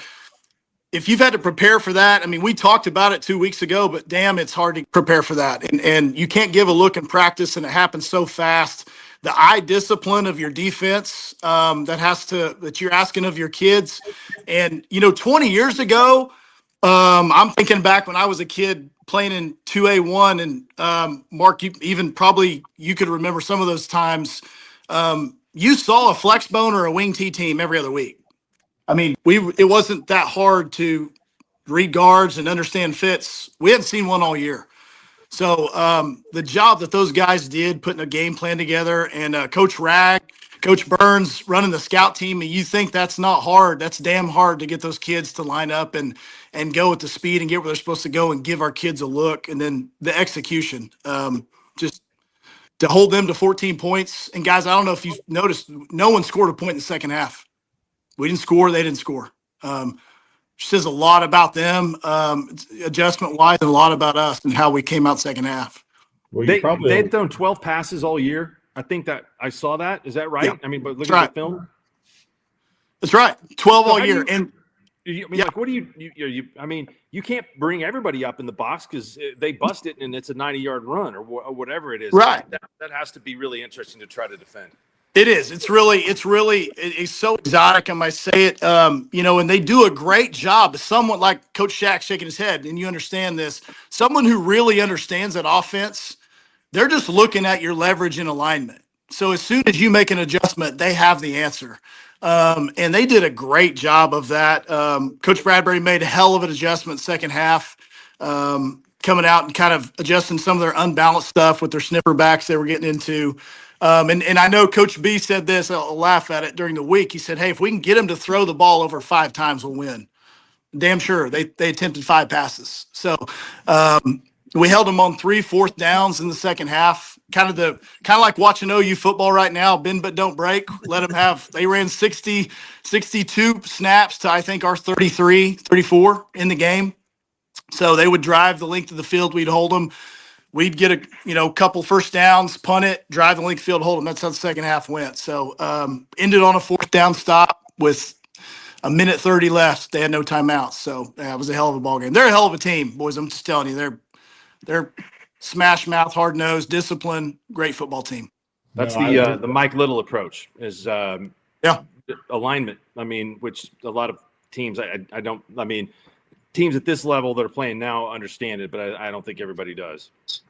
100%, no doubt. No, I'm sure they're a lot like Pawnee. I mean, it's really, really, really dedicated to getting 3.5 yards. That's really all they care about. Yep, and and you got to defend 4 downs, right? I mean, if they're anywhere close, it's going to be 4th and 1. It's going to be 4th and 2. Yeah, And the stressful thing for me every time we do that is like when you do get it on offense, it's like we've got to do something. We've got to push. We've got to score because we might only get it 4 or 5 times the whole game. So it's really taxing. You're right. I mean, and your kids. I mean, I don't know that they're kids. They don't really. It doesn't stress them near as much as the adults that are on the sidelines, but just the stress of, because there's never a, you're just praying that there's a hold or there's a, they false start or something to put them behind the chains where they get off course. But no, if they're good at it and if they're dedicated to it and if they have the right pieces of the puzzle, it's a nightmare to deal with. So hats off to you guys for being able to do that. And we had 1 possession in the first quarter to put it. So one possession, and thank God Brady did a hell of a job game plan all week. We went Ethan Stevens went 94 on the second play that we had on offense, and otherwise I don't know that we'd have got the ball back till midway through second quarter. So. Taylor, does your district this year, it seems like to me that it's way better than it's been.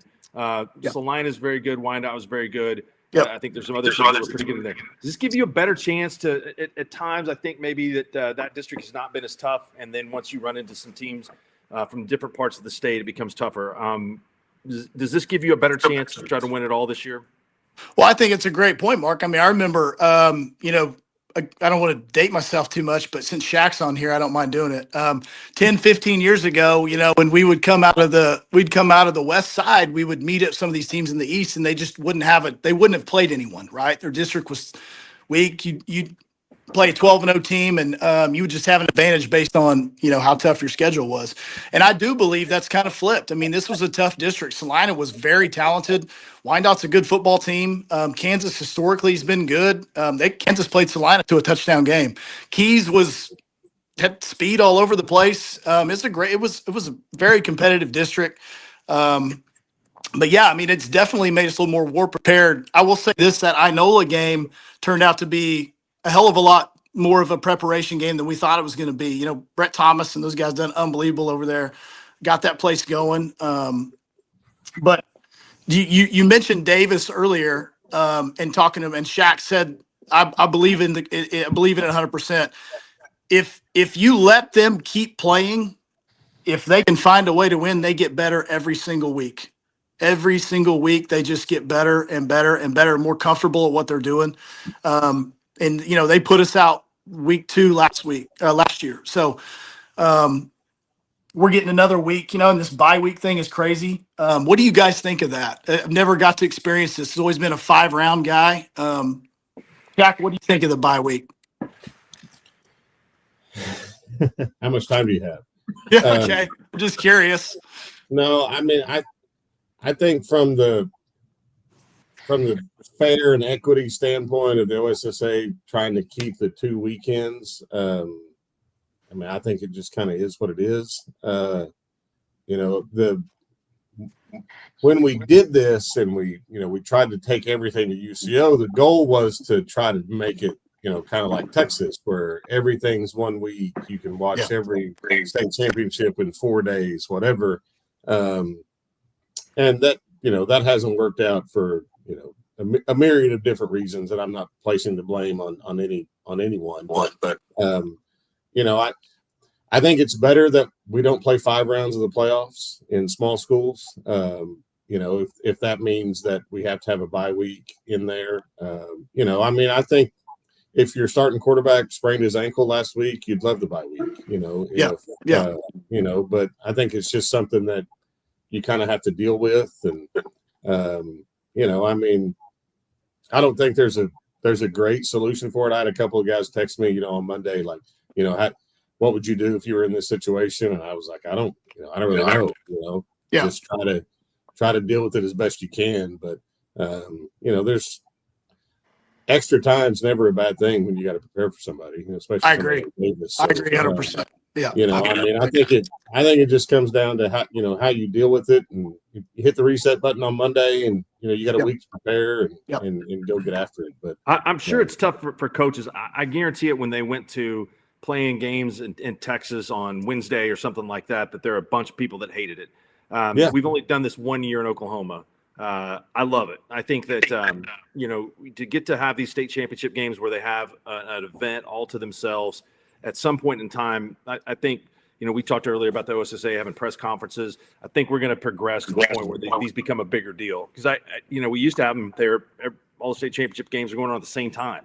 And so fans that are fans of the sport now get a chance to watch them all. And there are a lot of people out there that really are fans of the sport. So that's the problem with high school sports, is that we're never going to get it perfect. But I think to get it good, it will take some time, and hopefully we can get it to that point.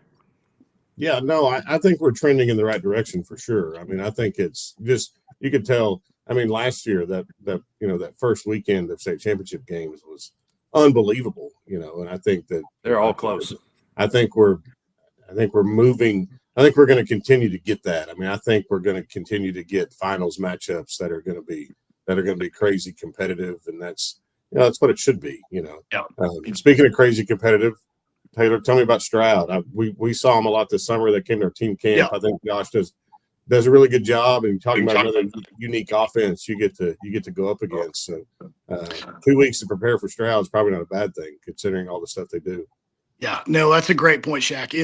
They do, kind of a version of the single wing stuff, and obviously they got a lot of speed, athleticism on the field. Really good at what they do. Kind of a quick sugar huddle. So coming out of the huddle quick, kind of gets you off alignment, which is tough. You wouldn't think that's a big deal. It's a super big deal. Being able to find strength calls and alignment against that offense, and where the motion comes from, and where their strengths and tendencies are. So for what they have, they do an amazing job. They're very talented. I think they have one of the best players in our class. In the Beck kid, I believe is his name, number 4. Just absolute stud, just both sides of the ball. And like you said, Shaq, I mean, Brett does a great job there. They're coached well. I think their expectations are to absolutely be playing right now. I mean, just tell by the way you watch them on film, like they have the ability and the expectation to be playing next week and the week after. So we'll have our hands full. Obviously, yeah. I mean, we love to have the bye week to get ready for him.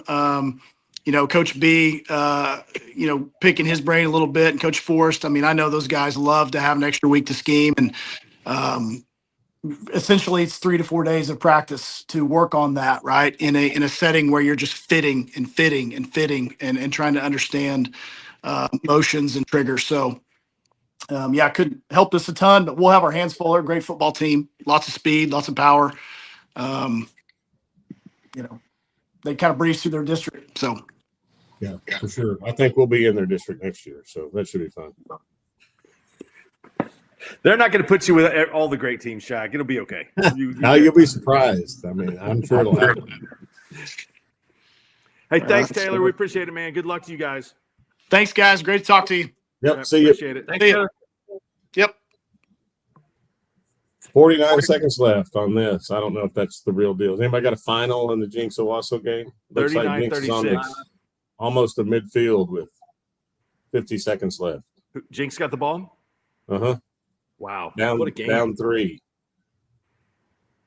I mean, they're at midfield, 49 seconds left, 3rd and 12, 39-36. I don't know what kind of field goal kicker they have. Anybody's game. Yeah. We've got Coach Laverty from Fairland. Do we want to bring him on now? Yeah. Do it. Ryan has been patiently waiting since 9:50 this morning when either Adam or I forgot to tell him that it was 9:50 tonight, not 9:50 this morning. That's my fault. Ryan, thanks, man. You get an all-time award. Hey, I was contemplating on going duck hunting this morning and just zooming you from the blind. Okay. And that would have been awesome. I ended up not going, so I was there and prepared for you. So, Coach Laverty, I saw you this summer at the Cowboy Clash, our big 7-on-7 deal. And you told me you thought that the Owls had a chance this year to be pretty good. And turns out you were, you're right. Now you guys are sitting there getting ready to play in the semifinals, which is probably a big deal in Owl country. It is. It's been I think since the late 70s since the Owls have made it this far. And for a small class A2 football team, I have 15 seniors, and a lot of these kids have been playing for a long time, and several of them have played in big stages, many in the state semifinal basketball game last year. So they've got a lot of experience of playing in big atmosphere games. And we just approached every single week. We flew under the radar. I think we were picked 5th or 6th in our district coming in. So I never mind flying under the radar with a lot of people. How was that bus trip to Mangum? Well, I did something that I'd never like to do because it takes kids out of routine. We went down Thursday night, stopped in Oklahoma City, had dinner, let them run around the mall. And then we went on, stayed at Elk City and got up and went over to Elk. Coach Hunt let us use Elk City's facilities to have a morning walkthrough before we had lunch. So, on the ride home, 5.5 hours seemed pretty quick, but it was a good ride home knowing that you had a win. At least you had a good superintendent that let you guys do that stuff. I may be one of the only superintendent head football coaches in the state right now. Yeah, getting that PO signed was pretty easy for that hotel room, wasn't it? Yes, it was. Yeah, good for you. Good for your kids too. That's pretty cool. I talk about it all the time. I mean, they'll remember the trip to Mangum forever. I mean, when they come back to Fairland 20 years from now for their reunion, that'll be something that gets brought up. So that's a cool experience. I was very pleased with our kids on that trip. I preached to them that it was a business trip. We were going down to take care of a job.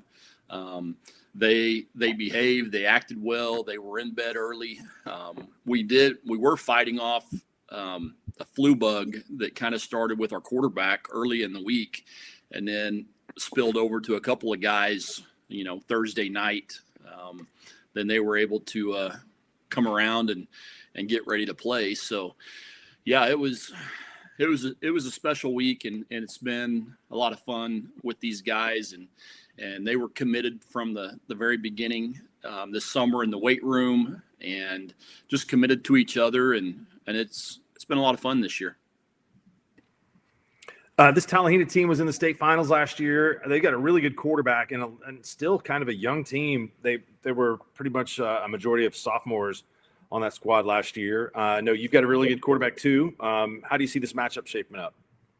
I think they've done a great job there. They go from a program almost losing their football team a few years back into knowing they've got a really good bunch coming, and they're here. And I like our matchup. They do a great job running an RPO offense. They try to put you in positions to make wrong decisions. And so I like our matchups. I think we're just as balanced as anybody that is around right now. We've thrown for over 2,000. We've rushed for over 2,000. And we've played a lot of really tough physical football games in our district with Hominy and Woodland and Ketchum and then a Wyandotte game earlier this year. So my kids have been battle tested and are playing physical football. I think a lot of people get surprised about how physical we are on defense. That's great. So what was the Thanksgiving, I guess probably new tradition you guys got to start this year? What did you guys do? Well, we just practiced on Monday, Tuesday, Wednesday. I gave them Thursday and Friday off to be with family. Nice. Here up in the lake region, so many kids have jobs around the lake, and, just get out and enjoy. A bunch of my kids were concerned about, hey, are we going to go deer hunting? So I said, I promised them I'd have practice at 11 to 12:30. That way they could go to the deer stand or the duck blind in the mornings and come roll up for practice. So, yeah, it's just being here has been, a lot of fun. Those first three practices, you don't really have a scout team quarterback that can replicate an RPO offense. So my son came up and suited up and played a little scout team quarterback because that was kind of his forte for me at Putnam City North and then at Coweta again. So he got to sling it around a little bit. That's good stuff. Yeah, I'm sure you gave him a pretty good look. So, well, congratulations. We appreciate you joining us at 9:50 and at 9. It's after that again, too, so you had to wait a little extra. So, thanks, Ryan. I'm getting old. My bedtime's starting to be like 9:30 now. So, sorry we kept you up so late. Hey, thanks, Shaq. Good luck, Coach. Mark. Appreciate thanks, you. Adam. See you guys. Take care. That's got to be really cool for a team like that. I was trying to find the magazine because I knew they were going to be pretty good. With that run they had basketball this year, better than they'd been before. But yeah, nobody was expecting them to be in the semifinals. I don't think many people were expecting them to be in the semifinals this year. So for a community to get to go on a run like this is really cool. I mean, not to mention the fact, we got both Owls that play football in Oklahoma still alive. The best time to be an Owl. Yeah, that's a big deal. That has to be the first time ever. Got to be the first time ever in Oklahoma history both Owls are in the semifinals. I think you're right because Elgin didn't even play football the last time he said that Fairland had made it this far. So then there you go. Wow. Did they not go when JR was there? Isn't JR Conrad? Isn't he an Owl? Isn't he a Fairland Owl? JR Conrad was a Fairland Owl, and he was coached by one of my favorite coaches that I had, who left Blackwell to go be the head coach at Fairland, Mark Gibson. They didn't go to the semifinals with JR. What's that? They didn't go to the semifinals when JR was there. Like apparently not. Well, that'd have been 1990. I don't know. That's a good question. It's possible. Owasso wins 39-36. And even more interesting than that, we have Jeff Craig in queue, and Jeff has his awesome blue background too, which will only make his appearance even These are better. stylish. So you guys want to bring Jeff on? He's on mute, so he's going to have to come off mute, but we're going to bring him on. You ready? Oops. That's not Jeff Craig. Sorry, Ryan.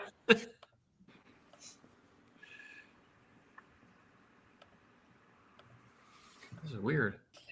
Hey, Wow. Beat you up. It's like the Lord showed up. It is. Even in white. he told me. He said I can't get this blue background off. I said it's only fitting. I cannot get rid of it. But hey, At least you're not a cat. it beats the outdoors right now. That's true. Yeah, no doubt. No 'Cause I doubt. was watching that Owasso game, and it was spitting rain up there while they were finishing up. Winds blowing about 30 down here in Norman. So, yeah, I'll sit in my little blue background. Feeling kind of beachish. I like it. If that team that you guys played last week was playing in that semifinal, how would they fare? CA, Mm-hmm. yeah.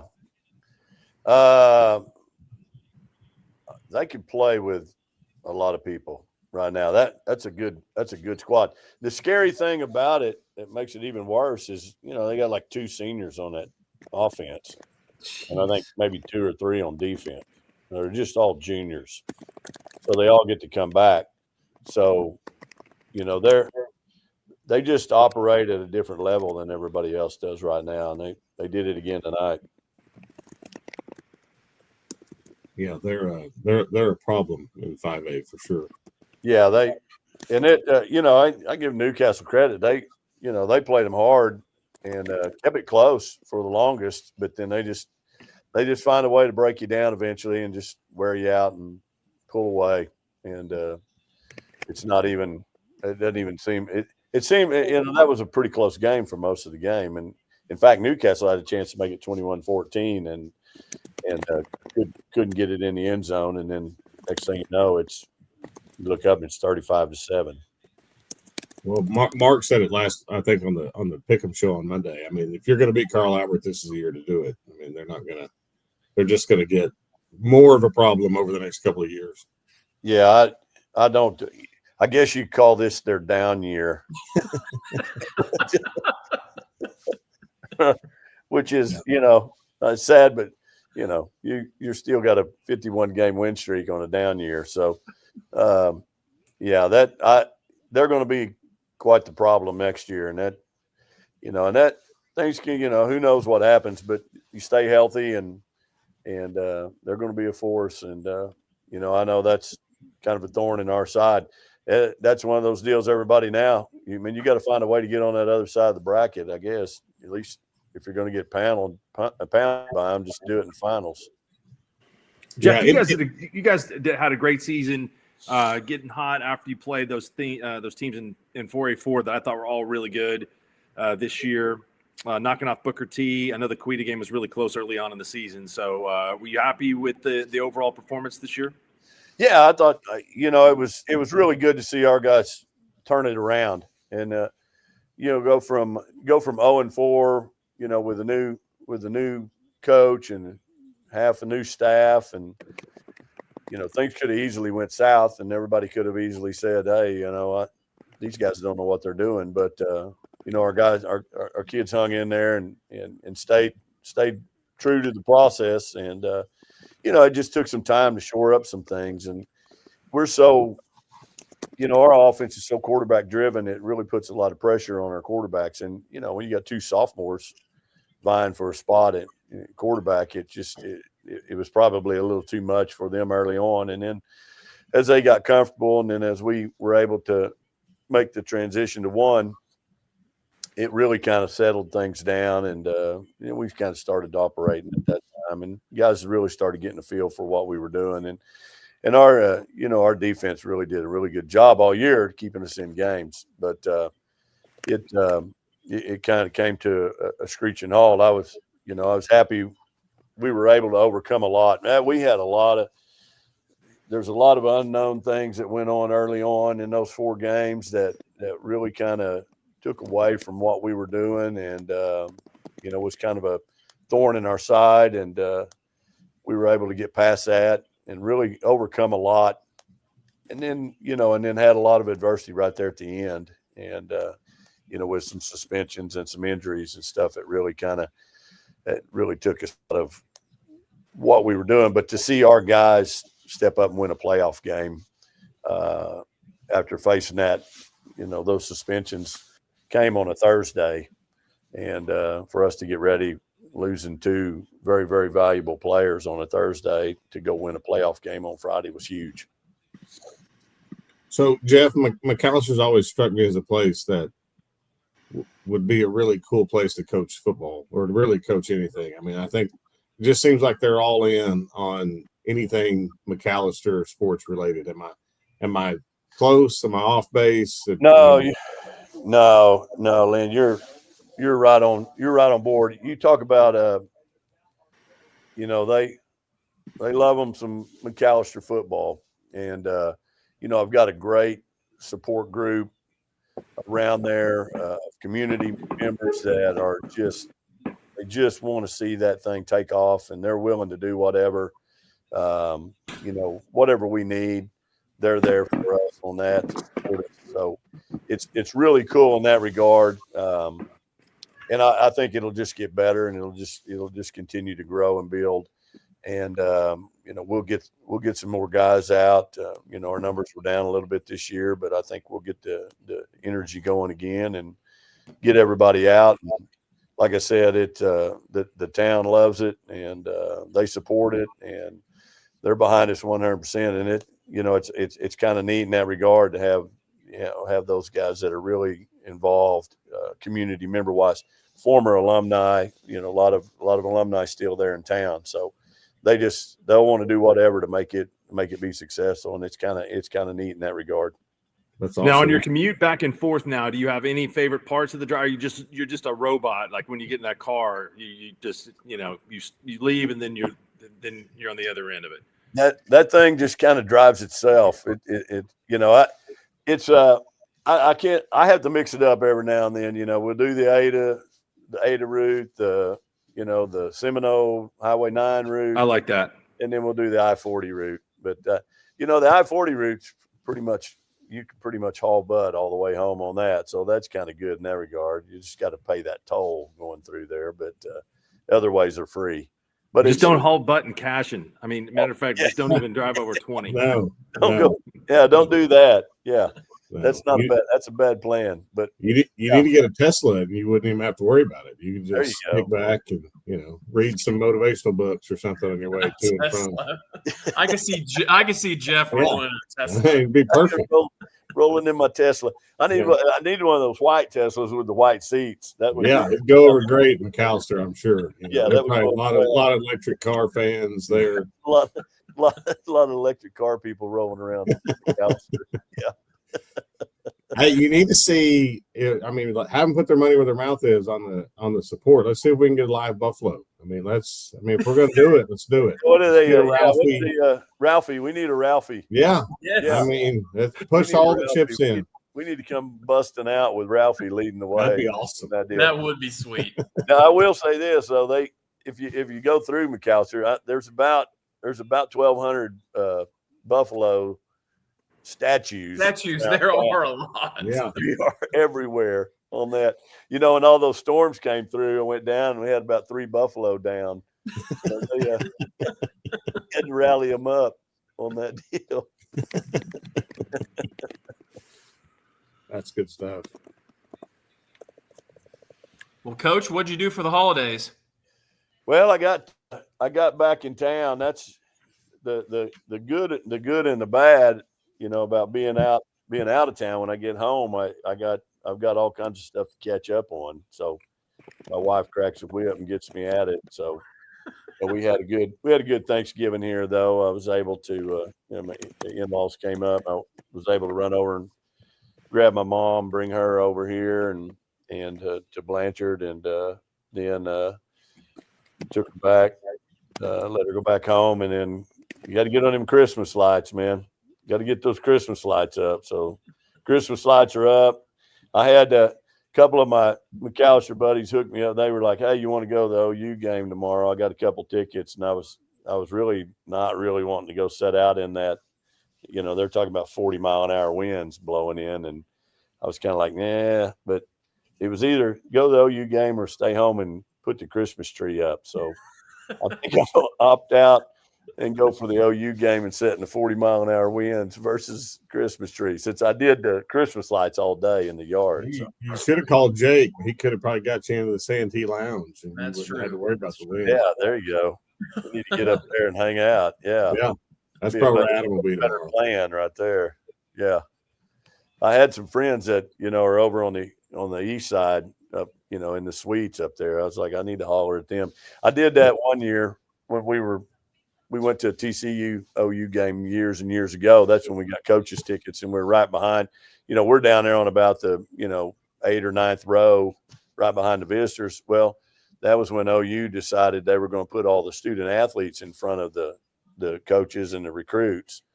And so they put all the student athletes in front of us. Well, so in the very front, the very row right in front of us, so it was me and my daughter were there, the very row right in front of us, they put the OU's basketball team in front of us, the men's team. So I got 6'10", 6'10", 6'8", standing right, and they never sit down. And you can't get on another bleacher and stand up and see over them. So I'm looking at the back of the OU basketball team. And I told my buddy, I called him, I said, hey, we're going home. We're going to watch the game on TV. I'm having to watch it on the daggum screen anyway because I can't see the field. And so he's like, hey, come up here. So we snuck up into the suites and got up in there and watched it from up there. So much better viewing from the suites up there. Yeah, for sure. Too bad you're not an OSU fan. You could probably get a suite ticket for $1 tomorrow. I was going to say, with the weather conditions and the state of the state over there, that might be a little empty tomorrow. I can't imagine there's going to be many people there. Boy, yeah. I mean, there'll be some, if you're there, then you love the Pokes. There's no doubt about it. You are a diehard fan. I will say that. Well, maybe they can get the shirtless section going again over there. There you go. Yeah. That'll be good times. Good to talk to you, Jeff. Thanks for your time, man. We'll talk again soon. Appreciate it, guys. Y'all have a good one. Thank you. See ya. Thanks, Coach. See y'all.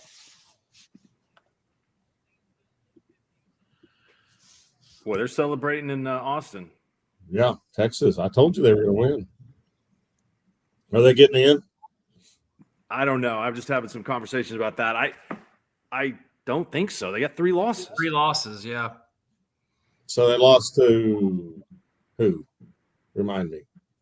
Georgia. They not only have decent losses, they have good wins. They've beaten 3 top 10 teams. That's what I mean. I mean, they beat OU, beat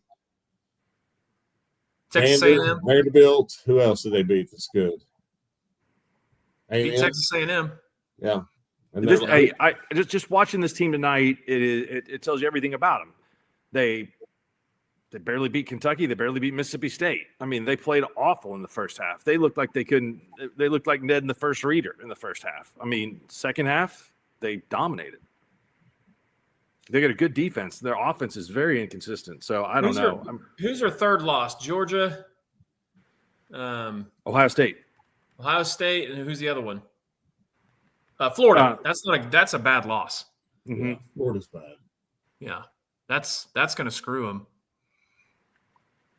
And then their other non-con schedule was not good. San Jose State, Sam Houston. So I don't know. But I think here's the problem though. So if they don't play Ohio State, if they play, Yep. Prairie View A&M, then they're walking in.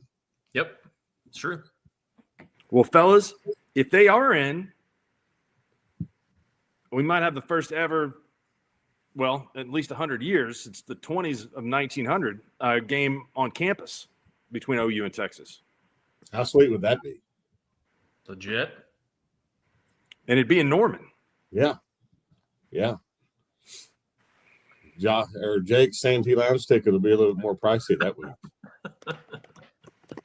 Do we want to go to Lug Nut? Let's do it. All right. Hello, everybody. What's up? Why is it not adding them? What are you going to do if you got Stroud in your district stacked with T. Wood? He probably won't like that, would he? Oh, he'll love it. He'll be on. I mean, between him and Coach Elrick, they'll be on level 10 all week. The only thing that could be bigger is if we played Chandler. Come on, we're ready. Hey, and I also have some good sweat figure stories for you guys if you need them. I'm sure you got plenty of your I'm own, not, but I'm not sure those are stream appropriate. We may have to turn the stream off to hear those. man, I tell you what, McGinnis tonight, fellas, atoned for that loss against MacArthur, and it was just a straight beatdown in the second half. 28-21, MacArthur scored late there in the half to go up 7 and just rattled off 21 straight there in that third quarter, and it was over. There, that McGinnis defense was superb in that second half. Tony, how good's McGinnis' offensive line? Mark, they did a really good job of creating some big holes tonight. They running backs, I bet they probably had 400 yards on the ground tonight. Didn't really have to throw the ball a lot. Of course, the weather wasn't real conducive to throwing the football, but so they just ground and pound, and and MacArthur's they try to do the same thing, but McGinnis was just ready for them tonight. Really game prepared. So can McGinnis beat Carl Albert? That's a tall order, Coach. That's a really, really tall order, but I think it'll be a better game than most people think it'll be. I think they'll be able to move the football against Carl Albert, but I don't know if they can stop Carl Albert. That's fair. I'm not sure anybody can. That'll be tough. I mean, those teams have met in the championship so many times, and it's 4. Carl Albert beat them 4 in a row, or 4 and 5, I think. But hey, listen, this McGinnis team, from where they were expected to be in the preseason, I told Coach Stringer last week when he was on that they beat Deer Creek in week 1 after getting beat by them by 50 points the year before. I mean, that's a big turnaround, even after losing some pretty talented players at McGinnis. So they've done a nice job this year. I mean, whether or not, and I'm not saying they can't win the championship, they can't win in the finals, but getting this far, that's a hell of a season for them. Well, here's another thing too, Mark, that a lot of people, I mean, outside of us and the Oklahoma City area, but this is their 4th game in a row on the road. I mean, they were at MacArthur in week 10 to lose to go to 3rd. Week 1 in the playoffs. What's that? I think that game was at McGinnis. Was it at McGinnis? Well, okay, Yeah. 3 weeks in a row then. At Gelsma Stadium at the Rock. I mean, that's a really tough place to play. On the road to Claremore, win there, and then a neutral site game tonight at Noble. Man, it was that's a pretty tall task for anybody to win 3 road games. Well, to get to the finals, right? So the last 4, they beat a semifinalist in Newcastle. They lost to Mac, another semifinalist. I mean, in Guthrie. So it's been a good run for them. It's been a really good year. Yeah, we had fun selling a pizza down here tonight, so that was all fun too. So did I hear right? Did you sell any hot honey pizza? What's that? Any pizza with hot honey on it? I don't think we have it, Shaq, especially for you. But Jessica over here, she doesn't like to get it out because it takes too much more time. So she's about efficiency. Sold out of hot chocolate though, so that's a plus, I guess, at halftime. But it was miserable, man. That wind and that misting rain, or whatever you want to call it, it was wow. It's definitely football weather for sure. So did I hear right? Is McGinnis on their backup quarterback? Yes, they are. Junior is named number 8, only a sophomore, and fellas, he can go. He runs it off well, and he actually did throw the ball. They had 1 passing touchdown there, the one at halftime from about 5 yards out with 12 seconds to go in the half. He throws a good ball, Coach, and but he's got really good escapability, and he commands the offense well. And the starter got hurt in that MAC game, so this I'll tell you, he took some lick tonight. He didn't get up for him, so he had to sit out a couple plays. And I think they got him out with about 5 minutes left, which was the best decision to do. But it'll be a great football game in 5A, that's for sure. I don't know if they could beat Carl Albert, but they're going to give them a run for their money. That's for damn sure.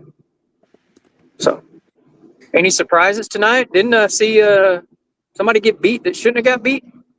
Like in a smaller classification, A or B or somewhere, or B or C? Well, Medford beat Timberlake, but not overly surprising. Medford's good, and then Timberlake has been without their best player, the Judd kid. Okay. But Medford won that game big. I mean, so that may have not made a difference. I mean, it ended up 72 to 40 was that final. We had 270 spots. Dewar scored 72 also. Wow.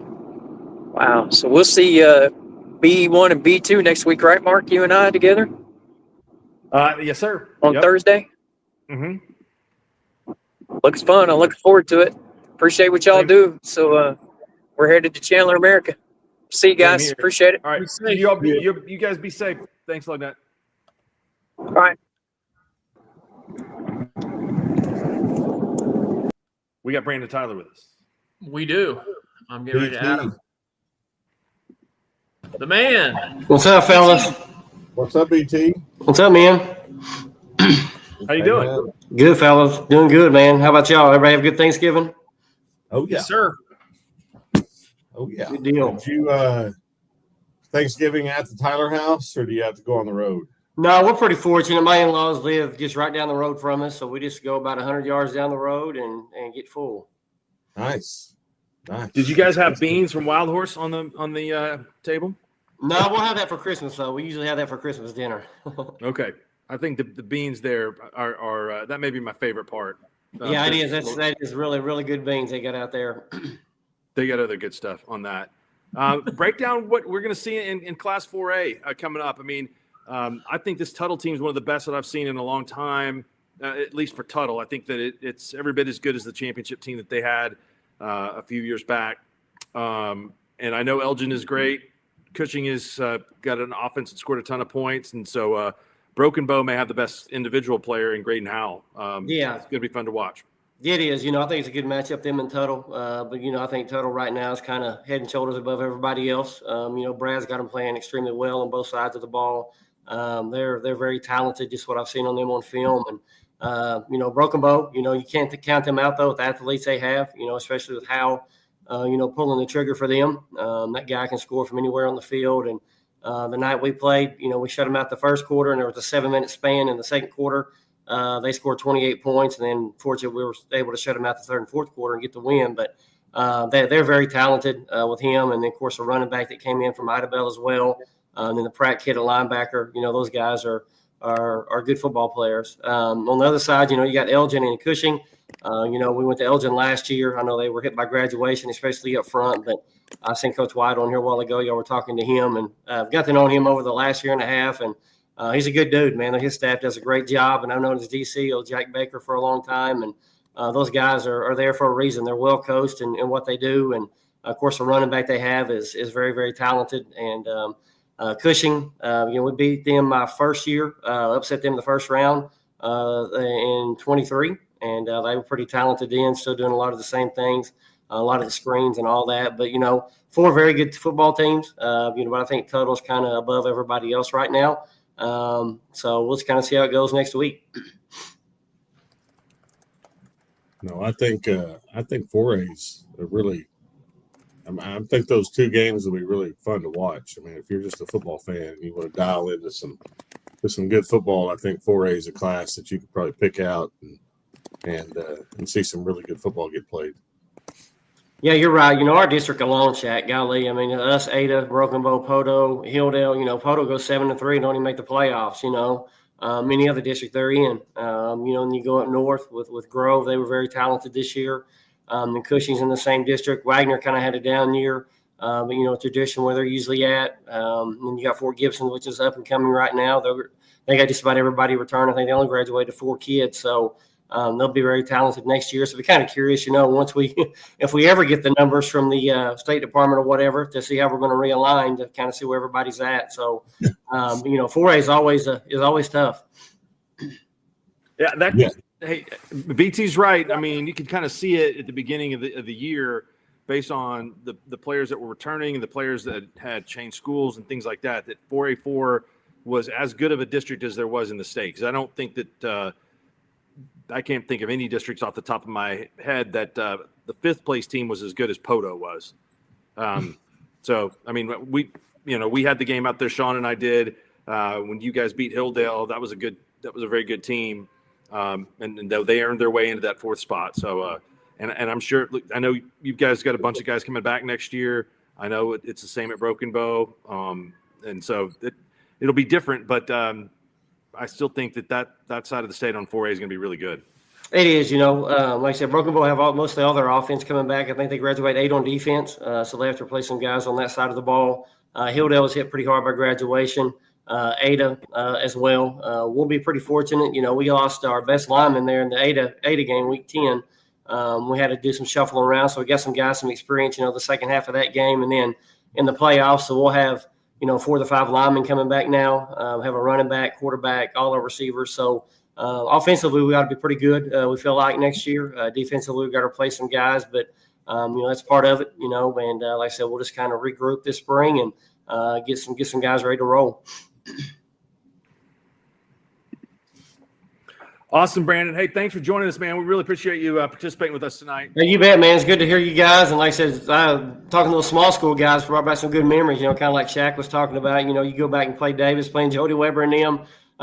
You kind of hit the panic mode as a coach sometimes because, like you said, you don't ever know when you're going to get the ball back. And you look up and you're down 14-0, and you're like, dang, man, this is going really fast. And you're in the 3rd quarter. And those are fun times, playing Jody when he was at Davis, and then, the Hennessy matchups we had there. And then the Fairland quarterback, he was a freshman by last year at Gore when we beat them in the 1st round. And that dude could spin at the end, and I've heard a lot of good things about him now. So he's good. Them and Tallahassee ought to be a good matchup next week. I've talked to Kelly, and he's worried about him a little bit, because he said, they got 15 seniors, and, so he's expecting a good ball game next week.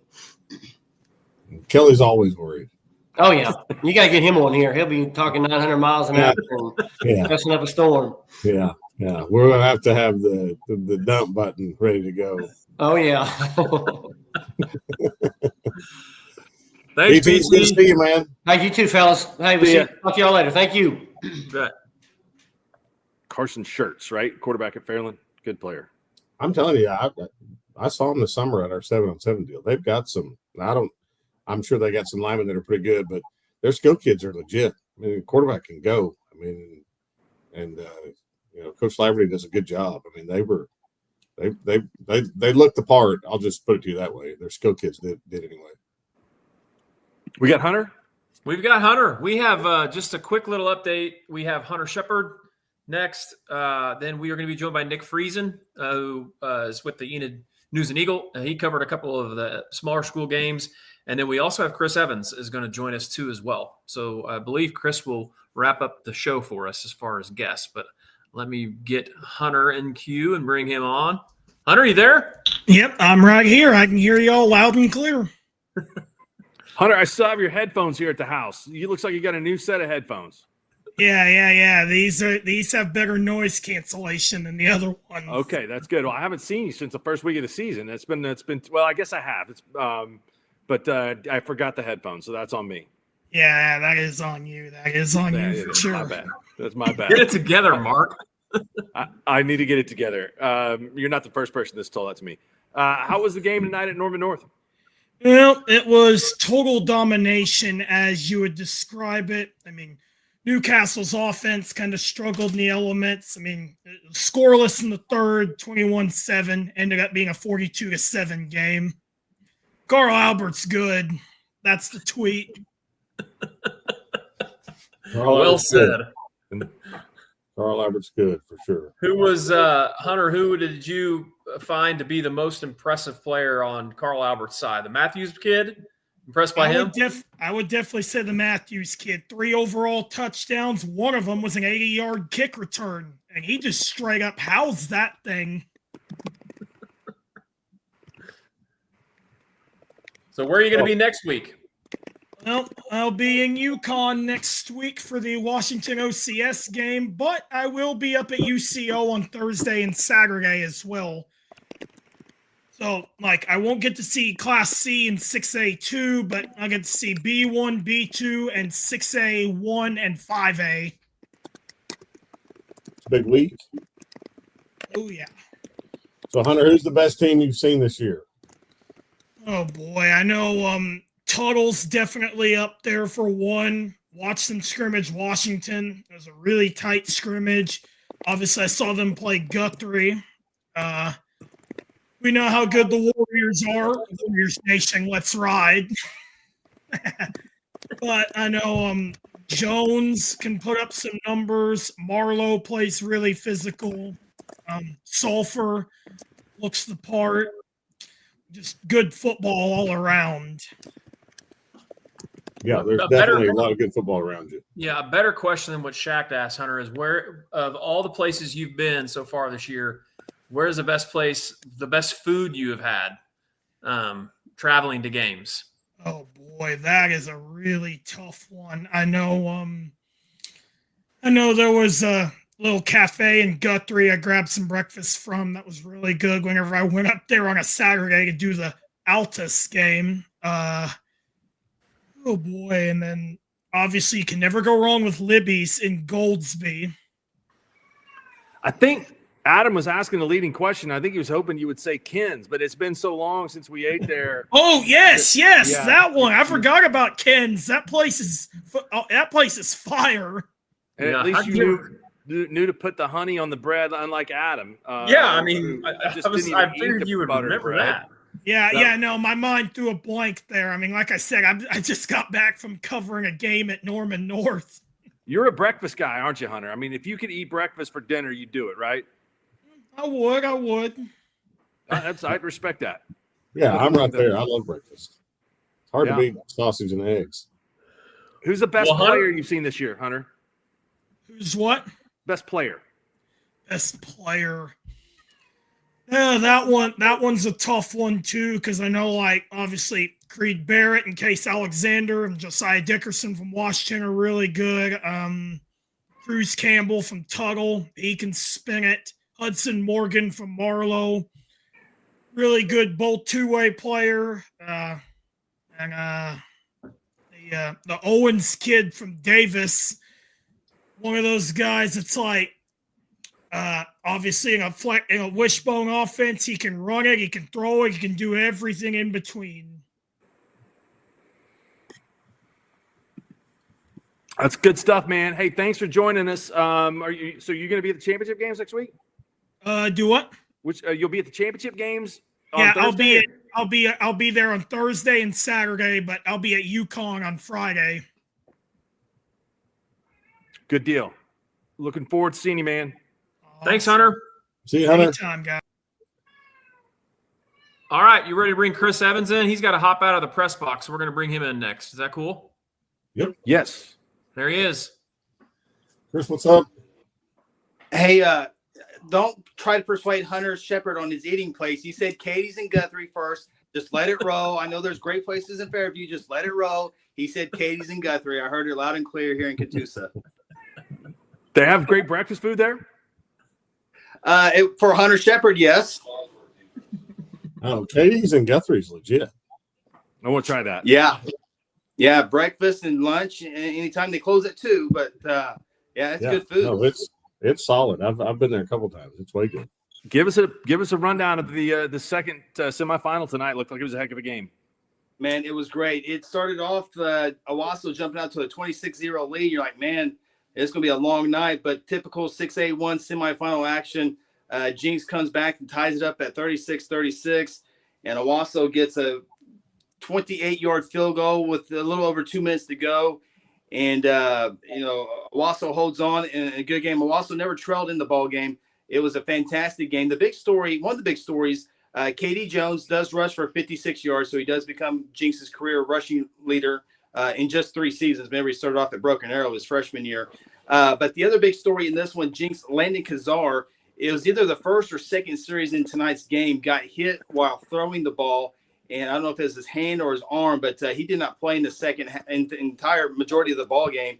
And Jinx had to go with a sophomore backup quarterback. Did a pretty good job in Isaiah Butcher. But Owasso, Jaden Hall, 3 rushing touchdowns. He continues to run the ball extremely well. Drew Frankenfield in his junior campaign with poise. His offensive line gave him time to throw the ball multiple times in big situations. And he just very, very similar to Cruz Campbell, just poised in the pocket as it collapsed. He kind of steps up and makes a great throws. And so we started with the Battle of the Burbs to begin the season on Thursday night, and we're going to get it one more time at UCO next Saturday night.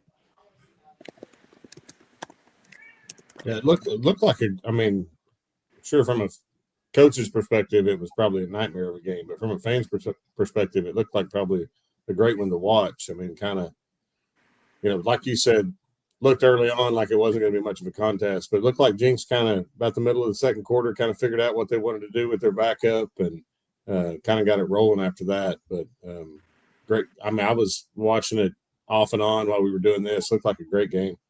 Yeah, you're exactly right. We said it. If you didn't have a rooting interest in the game, it was a fantastic game, especially the way Jinx came on. And I don't know if you guys remember that it was the game earlier this year. Owasso went with fake field goal right before halftime back on September 5th, and Jinx stops it and then goes into the end zone score. Same thing, almost the same spot on the field, almost the same time.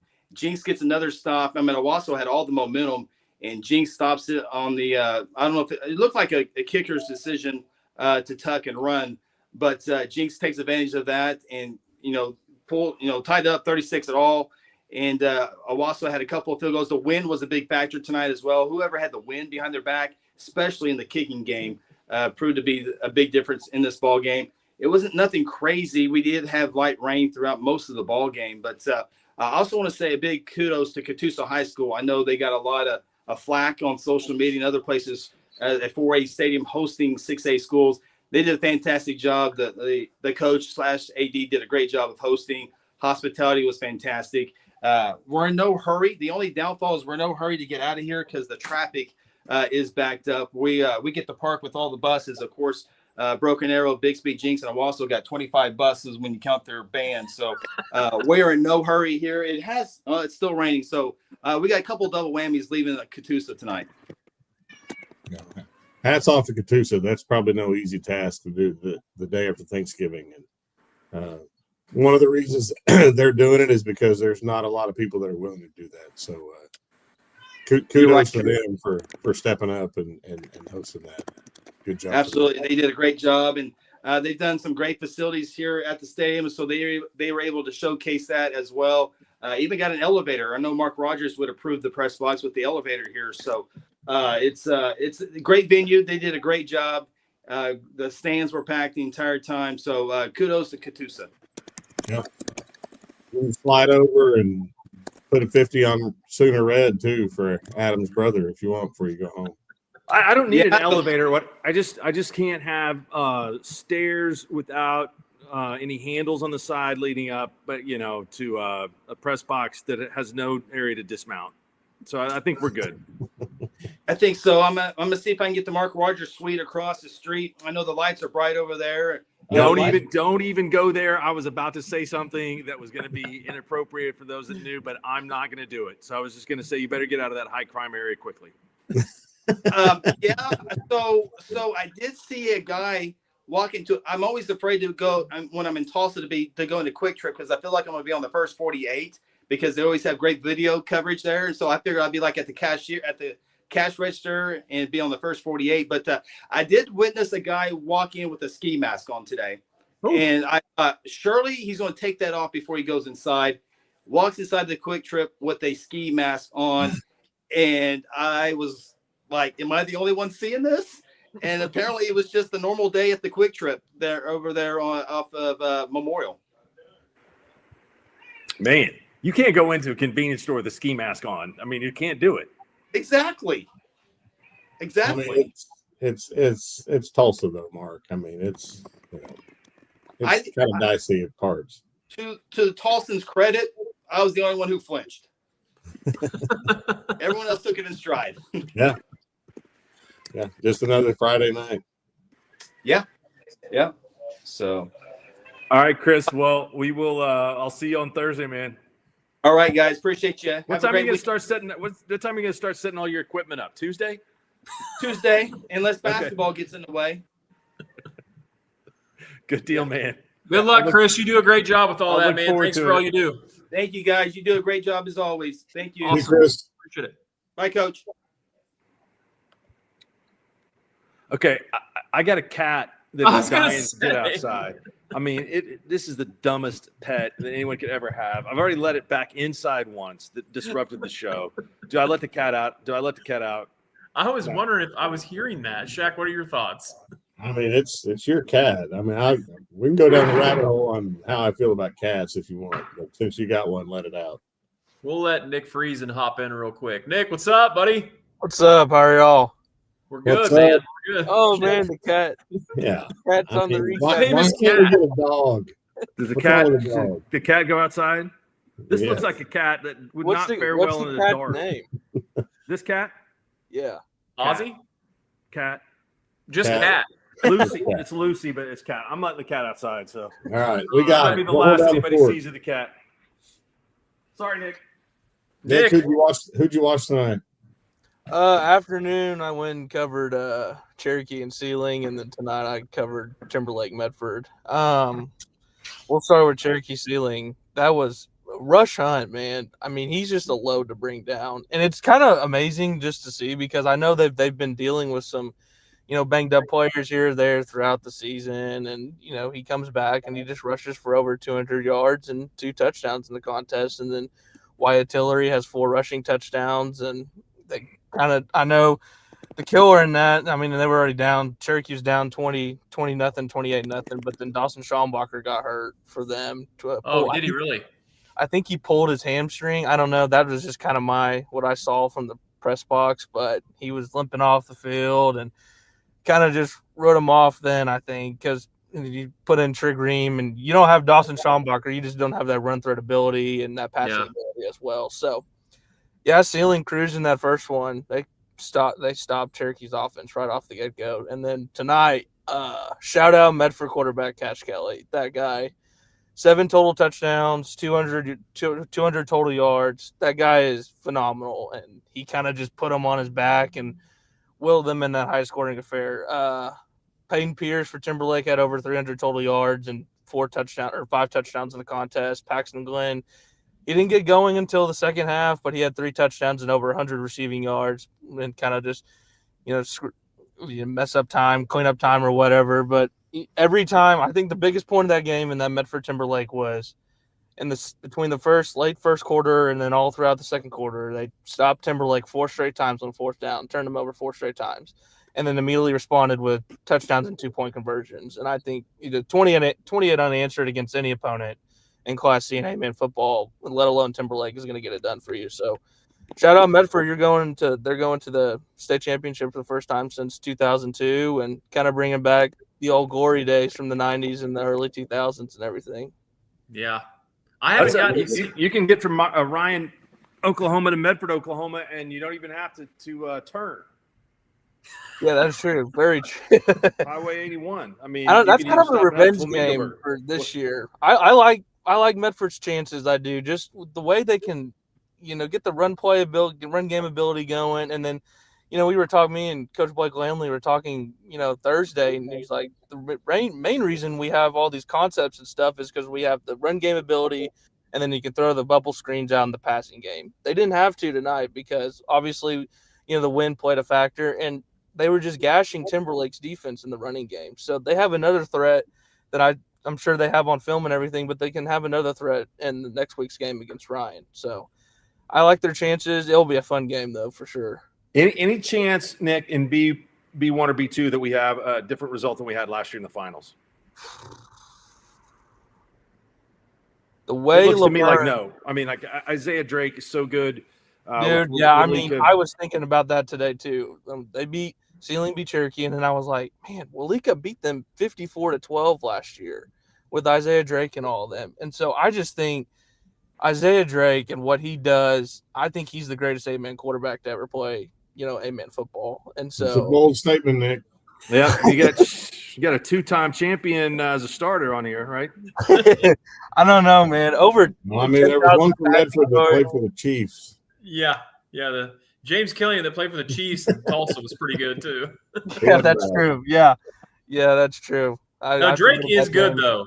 Dude, I talked to James last year whenever they honored one of their state championships teams last year, and he's a cool dude, and he's got things rolling up there.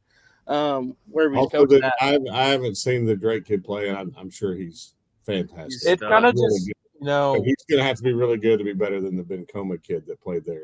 that's true. Yeah. I mean, if Sealing can get going what they got going with Rushon, if he can, Rushon's going to have a monster game, and Wyatt Tillery's going to have to play phenomenal as well. And the B1, I mean, Laverne, if they can get a passing game going with Keenan Cox, I think that's the thing with him is he's a good passer and good enough, playmaker in the running game as well. That if, with him and then Carnegie Kid and everything, but I don't know. I still like Walika and Dewar in that contest. I think if I would had to pick one to reverse the result last year, I'd probably go Laverne. I mean, I think I think that would be my best bet and everything. They're playing their best football right now. Which, I mean, they handled Pond Creek Hunter, and Pond Creek Hunters have been on a roll as of late, and they kind of just got on a roll after, if they got passed by Empire in that first round. They set up a matchup with Yale that I thought, it was a scrimmage when they faced Yale, but they handled Yale pretty well in the scrimmage and early in the season, and they did that. But then they ran into a very tough Laverne team. But I agree with you. I think Laverne could be the one that could get the upset there and be one. Should be some good games regardless. I mean, it should be fun to watch. I know it'll be small schools. Sometimes they can roll it and everything. So we'll see how it goes next week. Yeah, for sure. Well, Nick, thanks for your time. Yeah, hey, I always read your stuff in the needed paper. It's really good. So keep up the hard work because I know you got a ton of teams that you have to cover up there, and so you're doing a great job. We start basketball coverage next week, so that'll be fun, along with covering the one team left in our football area. So that'll be fun. Just text Adam; he can tell you all about it. I can. You're right. That's true. And Nick, we'll see you at the Squirtle Festival this year, right? For sure. Always, man. Sweet, man. Appreciate you. Thanks for all you do. Y'all. See y'all. See ya. Nick does a great job. He's done a really good job covering sports up here in the unit area. He's done some really cool stuff. He's got a kind of a bi-weekly Northwest Oklahoma sports podcast. Does a really good job with that too as well. So he's been a blessing to the Enid paper. I agree. Boys, we went 2 hours and 26 minutes. Yeah, we did. I don't even.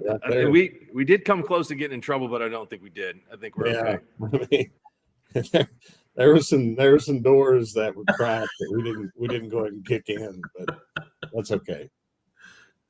Well, this has been a heck of a day in high school football, and then next weekend will be even better with the semifinals and the first group of finals. So are we doing this again next week?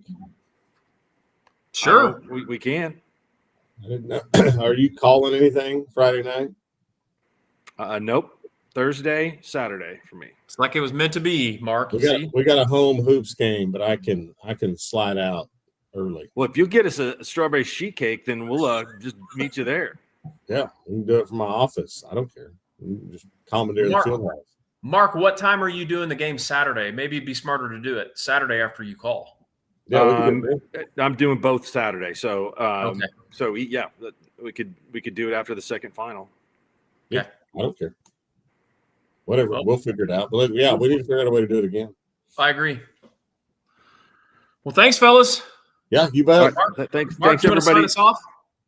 Yeah, I will. Thanks everybody that joined the show tonight. We appreciate that, and especially Coach Laverty, which waited 13 hours to do it. And we appreciate all of y'all that watched, and hope you enjoyed the coverage as much as we enjoyed bringing it to you. So for Adam and Lynn, we'll see you next week on the Saturday night recap show. Stay tuned.